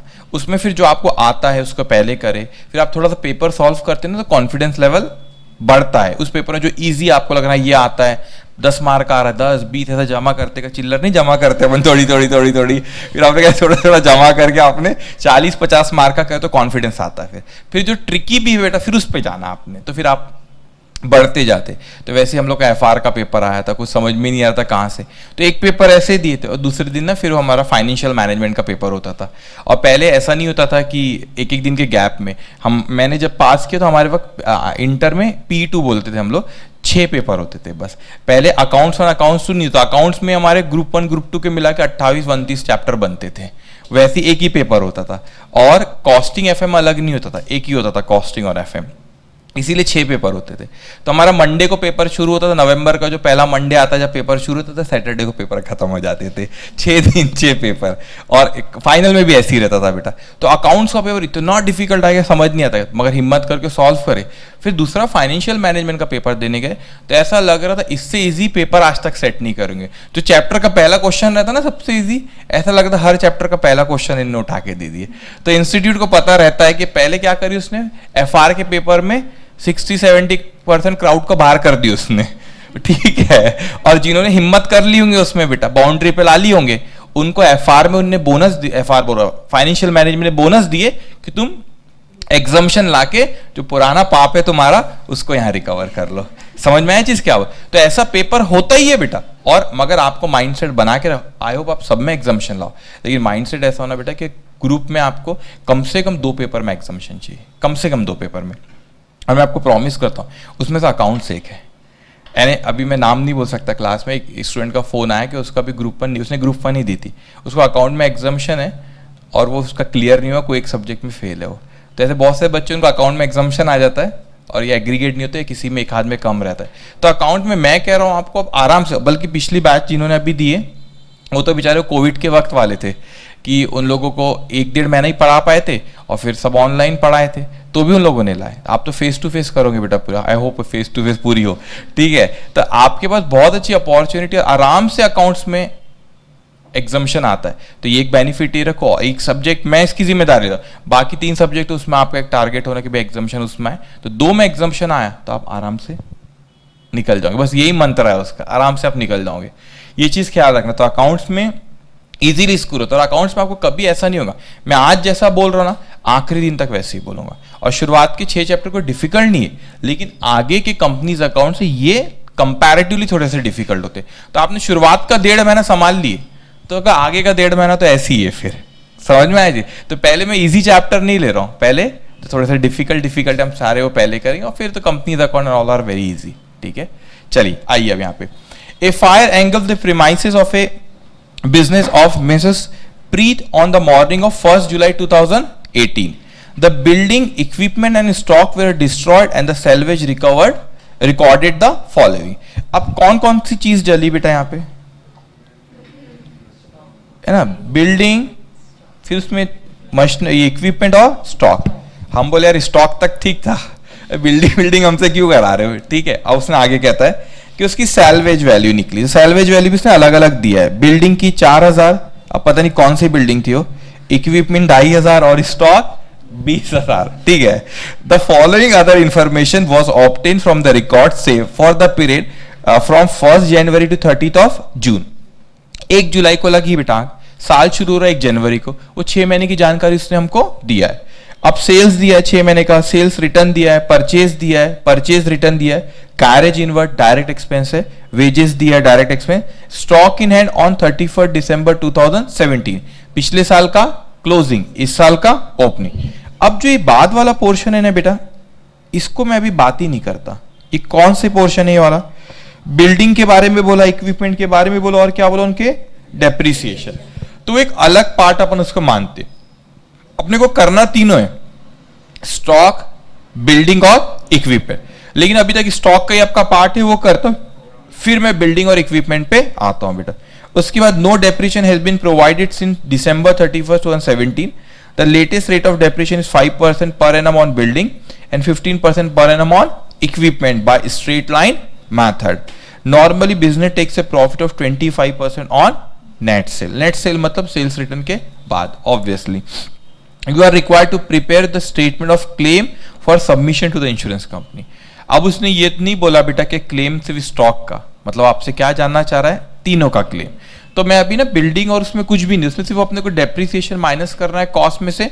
अब उतनी जानकारी दी, जो वैल्यू दी अपन बोलेंगे कि ये वैल्यू हम इंश्योरेंस कंपनी से क्लेम करेंगे.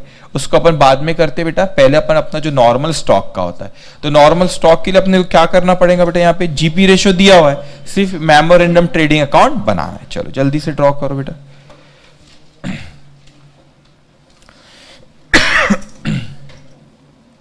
छह सात लाइन का ड्रॉ करेंगे इसका.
ओके, सेल्स दिया आपको 11,50,000 का, तो लिखेंगे आप इनर कॉलम में, इसमें सेल्स रिटर्न भी दिया है क्योंकि फिर सेल्स 11,50,000. उसके बाद सेल्स रिटर्न, सेल्स रिटर्न कितना है आपका 40,000. 40,000 इट विल कम 11,10,000. उसके बाद है बेटा परचेज 9,50,000. उसको परचेज रिटर्न भी स्लेनर कॉलम में लिखेंगे इसको. Purchase 9,50,000. Purchase return, purchase return कितना है आपका 12,500. तो कितना आएगा आपका है 9,37,500. उसके बाद बेटा carriage inward, carriage inward how much 7,500. Wages भी डायरेक्ट एक्सपेंस, 2 वेजेस कितना है बेटा 7, नहीं वेजेस कितना है, अच्छा मैंने ऊपर 17,500, ठीक है ये 7,500. उसके बाद स्टॉक,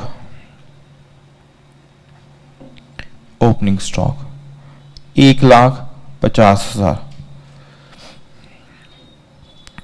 ग्रॉस प्रॉफिट कितना बोला उसने जीपी रेशियो क्वेश्चन में 25%.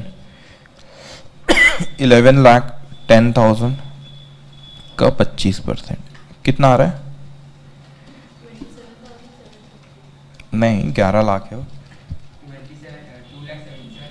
2,77,500. Okay, by stock on the date of fire, stock on the date of fire कितना है बेटा, ये balancing figure 2,80,000. Okay, stock total बोलो बेटा 13,19,000. 90. हाँ,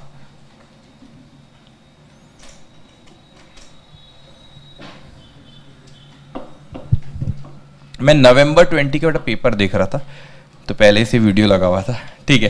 तो मैं इसके बाद ना पेपर देख लेंगे अपन नवंबर 20 में जो है वो कैसा था, ठीक है.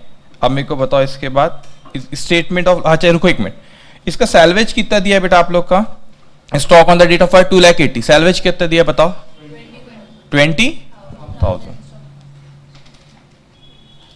तो यहीं पे निकाल लो, एक मिनट रुको, ये stock on the date of fire 2,80,000, ये कितना आएगा 2 लाख। और कुछ दिया है पॉलिसी अमाउंट या कुछ दिया है क्या? नहीं। तो क्या होगा आप लोगों का यहाँ पे, ये आपका क्लेम। इसने पूछा क्या, उसने ये पूछा है ना आप लोगों को, prepaid statement of claim. Policy amount दिया है इसका? कोई पॉलिसी अमाउंट क्वेश्चन में नहीं दिया है। लेकिन अपने को और कौन सी 2 चीज का क्लेम बनाना है बेटा?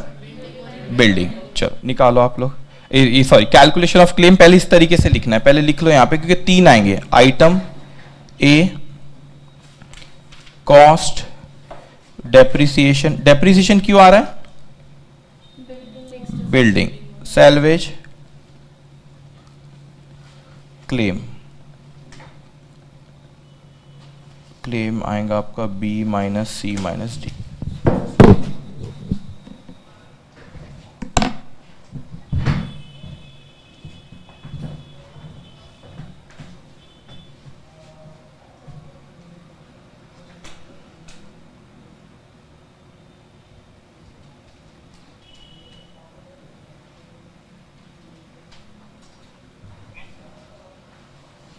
इसको ड्रॉ कर दो बेटा।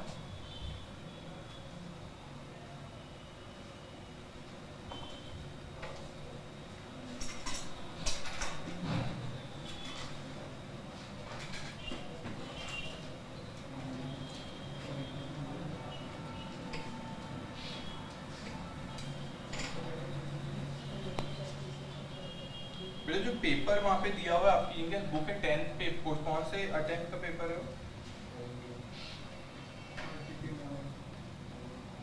ठीक है, ड्रॉ करेगा, निकाल दो यार। हाँ बेटा।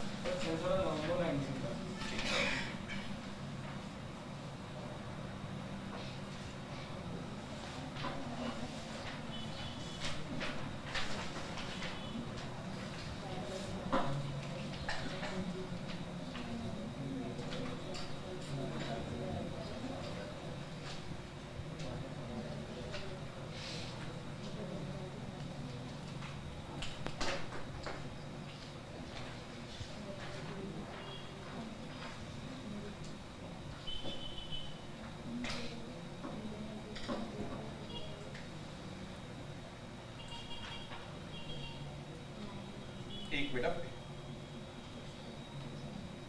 वो बाय मिस्टेक लिखा हुआ है नवंबर 19 बेटा, एक्चुअली नवंबर 20 है वो। ठीक है सर, इंग्लिश बुक है, करेक्ट कर लेना, नवंबर 20 का है वो। अब भी जो हुआ है ना वो अपन डिस्कस कर लेंगे इसको। ओके चलिए, अब मेरे को बताओ स्टॉक कितना आया बेटा अपना on the date of fire? कितना था? 2,80,000। उसके बाद बेटा आपका ये कितना है, यहां पे आपका स्टॉक आया।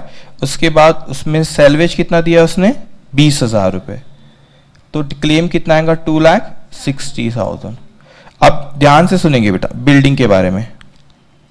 बिल्डिंग कितनी दी आपको? देखो ओरिजिनल कॉस्ट बिल्डिंग कितनी दी है? 3,75,000। 3,75,000। ओके, अब थोड़ा ध्यान से सुनना बेटा। बिल्डिंग की एक कॉस्ट कब दी हुई है बताओ मेरे को, कब दी हुई? वैल्यू ऑन 31 दिसंबर 2017। अब लेकिन बेटा बिल्डिंग वो कहते हैं कि डेप्रिसिएशन प्रोविजन टिल 31 दिसंबर, मतलब ये ओरिजिनल कॉस्ट है। इसके ऊपर कितना डेप्रिसिएशन है बेटा? 1,25,000। लेकिन कब तक? 31 दिसंबर 2017। मगर आंख कब लगी? 30 जून, मतलब ये साल के 6 महीने और हुए। हाँ, तो 6 महीने का क्या लगाना पड़ेगा? डेप्रिसिएशन। लिखो बेटा यहां पे बिल्डिंग वो आपका 3,75,000। तो ये 1,25,000 डेप्रिसिएशन अभी तक के का था बेटा, और ये 6 महीने का और, तो 6 महीने का कितना? उसने देखो एसएलएम पे बोला, ओरिजिनल कॉस्ट पे बोला बेटा। 3,75,000 मल्टीप्लाई बाय कितने परसेंट बोला? 5%। कितने महीने का? 6 महीने का। कितना आ रहा है बेटा? 9375। समझ में आपको 9375 क्या है? वो बताओ मेरे को बेटा। 1,25,000 कौन सा डेप्रिसिएशन? अभी तक नहीं, 31 दिसंबर तक। वो क्या है बेटा? 9375 6 महीने का डेप्रिसिएशन। इतना समझ में आया आपको? ओके, सबको समझ में आई चीज? अच्छा, उसने एसएलएम बोला, अगर रिटर्न डाउन वैल्यू होती तो क्या, वही मैं पूछने वाला था, रिटर्न डाउन वैल्यू होती तो क्या करते, पहले माइनस करते, WDV पे लाते और फिर उस पे लगाते, ठीक है। अगर कुछ नहीं दिया रहता तो कोई लॉ है ऐसा, कुछ नहीं दिया रहता तो बेटा फिर आप एक अजम्पशन लेते, अ नोट लिखते, in the absence of information regarding the method of depreciation it is assume that SLM method is, जो भी फिर आपको करना रहता था। वो बेटा क्या है, 3,75,000 क्या है आपका ओरिजिनल कॉस्ट, ये क्या है आपका 125, उसका अभी तक के का डेप्रिसिएशन, अक्यूमुलेटेड डेप्रिसिएशन, तो उसमें से क्या करेंगे वो माइनस, तो WDV आती ना, उस पे लगाते फिर, ठीक है। चलिए बताओ मेरे को, सैलवेज तो इसमें कुछ है नहीं बेटा, है सैलवेज दिया है 4,000, अच्छा सैलवेज वैल्यू दी हुई है उसकी, ठीक है। अभी कितना आ रहा है, अभी तक के, अच्छा मैंने ऐसा क्यों बोला बेटा, बिल्डिंग के लेके स्टार्टिंग नहीं, 31 दिसंबर 2017 तक है बेटा, ऐसा क्यों है 31 दिसंबर 2017 तक 1,25,000, ऐसा क्यों माना, that is nothing but accumulated depreciation. क्यों माना मैंने उसको, क्योंकि वहां पे क्या बोला उसने, डेप्रिसिएशन प्रोविजन टिल, मतलब अभी तक के का डेप्रिसिएशन है। बताओ मेरे को कितना आ रहा है, 2,36,625। उसके बाद बताओ इक्विपमेंट 75,000, बेटा उस पे डेप्रिसिएशन 22,500 लग चुका है 31 दिसंबर तक, 6 महीने का बताओ कितना आ रहा है बोलो, 75,000 मल्टीप्लाई बाय इस पे 15% बोला है, कितने महीने का, 6 महीने का, कितना हो रहा है 5625, कितना होगा बेटा यहाँ पे, सैलवेज दिया इसका 2,500, तो कितना हो रहा है ये 375, टोटल कितना 5,41,000, इतना अपन उससे क्या कर लेंगे, क्लेम करेंगे। ओके डन,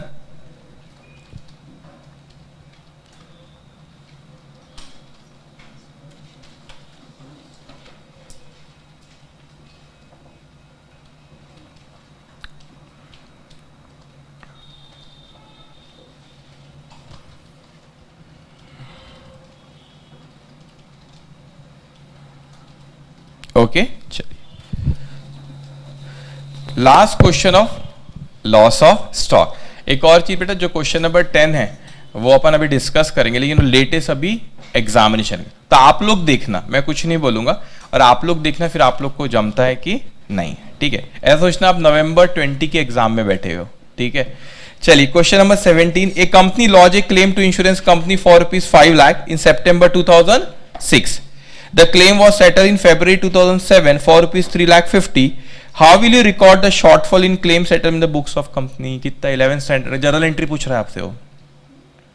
सुनो पहले क्वेश्चन समझ लो, 5 लाख रुपए का क्लेम करे 2006 में, हाँ ठीक है, 2007 फरवरी मंथ में उसका सेटलमेंट हुआ।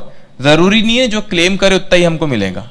मैं आपको एक इंसिडेंट बताता हूँ, मेरे हॉस्टल में था जब मैं, मेरा एक फ्रेंड था, उसने बहुत बुरी हरकत किया था। उसके बाद पल्सर थी, जब पल्सर बहुत ही बड़ी बात होती थी, जब मैं स्टूडेंट था, जब नई नहीं आई थी। उसने दिमाग लगाया अपना, पल्सर का टैंक अजीब सा, अभी नहीं पता कैसा होता है, पहले अजीब सा होता था, ऐसा गोल बड़ा सा टैंक होता था। उसने हथौड़ा लाया, उसमें स्क्रैच आई थी, खूब फोड़ा, इधर से फोड़ा उधर से फोड़ा। मैंने क्यों कर रहा है ऐसा? बोले क्लेम करूंगा इसको। उसने क्लेम करा, वो इंश्योरेंस वाला बोला गाड़ी ऐसे कैसे गिरी, ऐसे गिरी, फिर उठी, फिर ऐसे गिरी, ऐसी तो नहीं उठेगी ना। तो उसने क्लेम नहीं दिया। तो जरूरी नहीं है ना कि आपने क्लेम 5 लाख करे, उनने क्लेम दिए कि आपको 5 लाख नहीं, उनने कितने दिए 3,50,000 का, तो 3.5 लाख का क्लेम दी बेटा, तो 1.5 लाख रुपए का फिर क्या हो गया, लॉस हो गया। तो उसकी एंट्री पूछ रहा है वो, ठीक है। तो चलो अपन पहली एंट्री लिखो, first eight the time of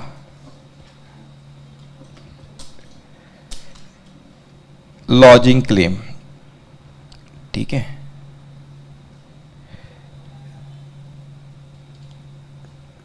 claim receivable account debit है ना, एसेट है बेटा, क्लेम रिसीवेबल है ना 5 लाख। ये आपने 11th 12th में भी कभी की होंगी ऐसी एंट्रीज, टू क्लेम अकाउंट। और ये जो क्लेम है आपकी क्या है बेटा, income, it will go to कहाँ जाएगा? पीएनएल। पीएनएल में लिख दो ऐसा, पीएनएल में ये 5 लाख। अब बताओ मेरे को, ये पहला पार्ट हुआ। अब अपन ने उसको eight the time of settlement, और उसने पल्सर में मारा और कितना क्लेम करा? 5 लाख रुपए कर दिया। तो अब मगर जब सेटलमेंट की बारी आई तो कितने दी कंपनी ने? नहीं, इधर दी ना, उसको भी दिया, ठीक है, 3.5 लाख लिखो। At the time of settlement bank cash account debit 3,50,000 to claim receivable. बेटा क्लेम रिसीवेबल अकाउंट क्लोज हुआ क्या अभी? नहीं। कितना बचा उसमें बच्चों? 3,50,000। अब मेरे को बताओ बचा कितना? 1,50,000, 3 लाख मिला, बचा कितना? 1,50,000। वो क्या हुआ? लॉस हो गया। वो कहां जाएगा? पीएनएल में। Third, profit and loss account debit 1,50,000 to claim receivable account 1,50,000। Combine कैसे बेटा? बोलो वो कंबाइन कर सकते हो, लेकिन अगर आप डेट पे ध्यान दोगे ना, ये सितंबर मंथ में एंट्री, हाँ उस पे आ रहा हो बेटा, ये सितंबर मंथ में हुआ, ये फरवरी में हुआ। आप पीएनएल में जनरली साल के एंड में ले जाते हो, इसलिए वैसा बना सकते ना आप बेटा। तो यहां पर आपका फिर यहाँ पीएनएल में ना जाता, वो लॉस में जाता, फिर वो लॉस का बैलेंस पीएनएल में, तो वो एक ही बात हो जाती। ठीक है, चलिए, एनी डाउट हियर? तो आप फाइनली आपका लॉस ऑफ स्टॉक खत्म हो। अभी 2 मिनट रुकना।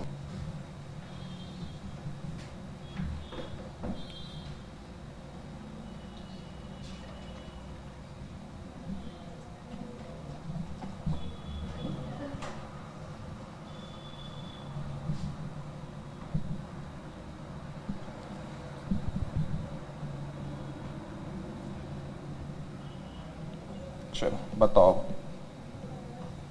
कलर तो मेरे पे अच्छा दिख नहीं रहा आप लोग को? बहुत वो दिख रहा है। 1 मिनट रुको, लेकिन कुछ भी नहीं दिख रहा आप लोग को? कुछ तो दिख रहा है ना? कहाँ गया? 1 मिनट।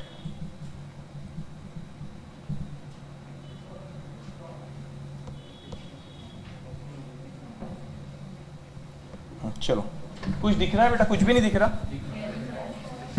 थोड़ा ये लाइट ऑफ, चलो ठीक है, थोड़ा देखो। A fire occurred in the premises of Messrs. B&N Company on 30 September 2019. The firm had taken an insurance policy for ₹1,20,000, which was subject to average clause. The following particulars were ascertained from the available record for the period from 1st April 2018 to 30 September 2019. अब मेरे को बताओ आंख कब लगी बेटा? 30 सितंबर, ठीक है, 30 सितंबर को आग लगी। अब ये 2019 कब की इंफॉर्मेशन है?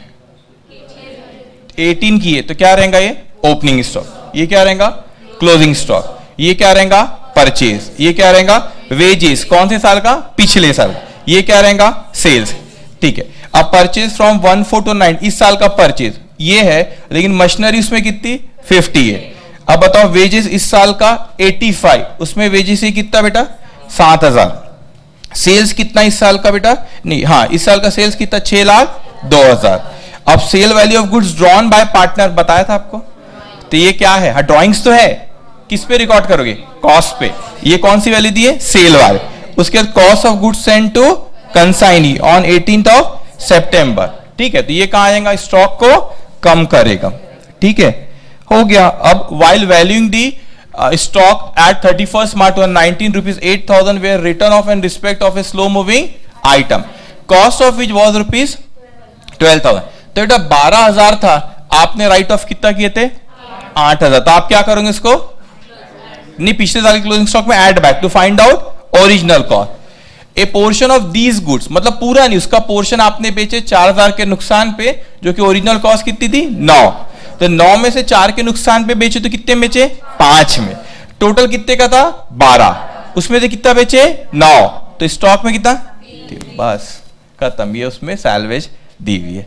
तो एग्जाम में आता कर लेते, आराम से कर लेते, ठीक है। तो कितने मार्क्स का पूछा था बेटा अभी, 10 मार्क का, ठीक है। मैं आपको और बताता हूं उसके बाद। अभी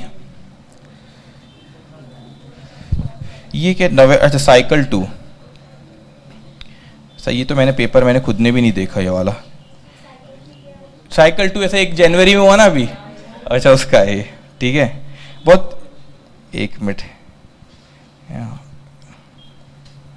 ये इनकम उसका है, हाँ चलो, ये दिख रहा है ना, फायर वायर दिख रहा है कुछ, है ना। अब ये fire occurred in the premise of mister MJ and company 31 from the following information related to the period 1 April 19 31 December 19 बेटा।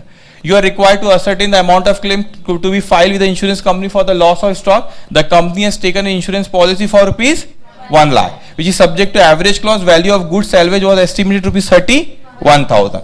अब देखो यहाँ पे आप एग्जाम हॉल में हो, समझो अभी कितने मार्क्स का आया था ये, 10 मार्क। ओपनिंग कितना था बेटा, ओपनिंग स्टॉक 1 अप्रैल 2019 है, आग कब लगी, 31 दिसंबर 2019 ही था ना, था मतलब इसी साल का है बेटा। तो जीपी रेशो शायद दिया होगा अपने को, अच्छा ऊपर ही दिया है, ठीक है बेटा। ओपनिंग स्टॉक ये क्या है, purchase, goods withdrawn by the proprietor for his personal use at से, इसको कॉस्ट पे ला लेंगे। Goods distributed as charity at cost, इसको चैरिटी या फ्री सैंपल जो आप बांटते हो, ओके। परचेज था आपका ₹5,000 of tools purchase, these tools should have been purchase, include ₹5,000 of tools purchase, these tools should have been capital. इसको कैपिटलाइज करते, परचेज की वैल्यू कहां पे दी हुई, अच्छा ये बचे यहाँ पे दिया, ठीक है बेटा। तो उसमें से क्या करना पड़ेगा, माइनस। वेजेस कितना था, 90,000, 6,000 माइनस। सेल्स कितना था, 6,10,000। Costing of goods send to consignee 25,000 का, ठीक है। उसके बाद बेटा सेल्स रिटर्न, बस। एग्जाम कब भी है, अब भी हुआ, थोड़े दिन हुए, 15-20 दिन हुए उसको। समझ में आया, क्यों हंस रहे हो, डिफिकल्ट है इजी है, इजी है। तो बेटा आप जितने भी क्वेश्चन कहीं का भी उठा के लिखोगे वो घूम फिर के कहाँ पे आएगा, इसी में से रहेगा वो। थोड़ा बहुत आगे 19-20 फिगर ये सब होंगी आगे पीछे, समझ में आए चीज बेटा। तो क्वेश्चन नंबर 10 जो है आप लोग इसमें, दैट इज ऑफ क्वेश्चन कब का, November 20 का। तो आप लोग ट्राई करोगे हो पक्का। तो कल प्रैक्टिस ड्रिल के हमारे लॉस ऑफ स्टॉक के पूरे हो गए बेटा, ठीक है। उसके अलावा क्या करोगे आप लोग, लॉस ऑफ स्टॉक के हमारे पूरे हो गए। कल क्या करोगे बच्चों आप लोग, कि वो कल मैं लॉस ऑफ प्रॉफिट शुरू करूंगा, लेकिन आपको क्या करना पड़ेगा, लॉस ऑफ स्टॉक पूरा करके आना। आई थिंक 8 क्वेश्चन है, 8 क्वेश्चन करके आना, ठीक है, पहली चीज। दूसरी चीज बेटा, क्वेश्चन नंबर 10 आप बोलो तो मैं कराता हूं, करके आओगे आप लोग, करके आना, फिर अपन डिस्कस करेंगे उसको क्लास में कितना सबका है, ठीक है। कल सब कर लेना, एब्सेंट मत रहना। अगर कल एब्सेंट रहे तो फिर सीधा अपन सिंगल एंट्री जो दूसरा चैप्टर है जब मिलेंगे अपन 4 दिन बाद। बहुत इंपॉर्टेंट है, क्योंकि लॉस ऑफ प्रॉफिट का कंसेप्ट ही एकदम पूरा बेटा अलग है। आपके बुक में ना एक पेज मैंने जो मेरे नोट्स दिए उसमें एक पेज ब्लैंक है, उसमें आपको बताया गया कि एडजस्टमेंट सारे लिखा के दूंगा इसके जो रहेंगे। तो कल पहले लिखाऊंगा 10-15 minute, and then will start loss of profit. Any doubt, आज कोई डाउट है?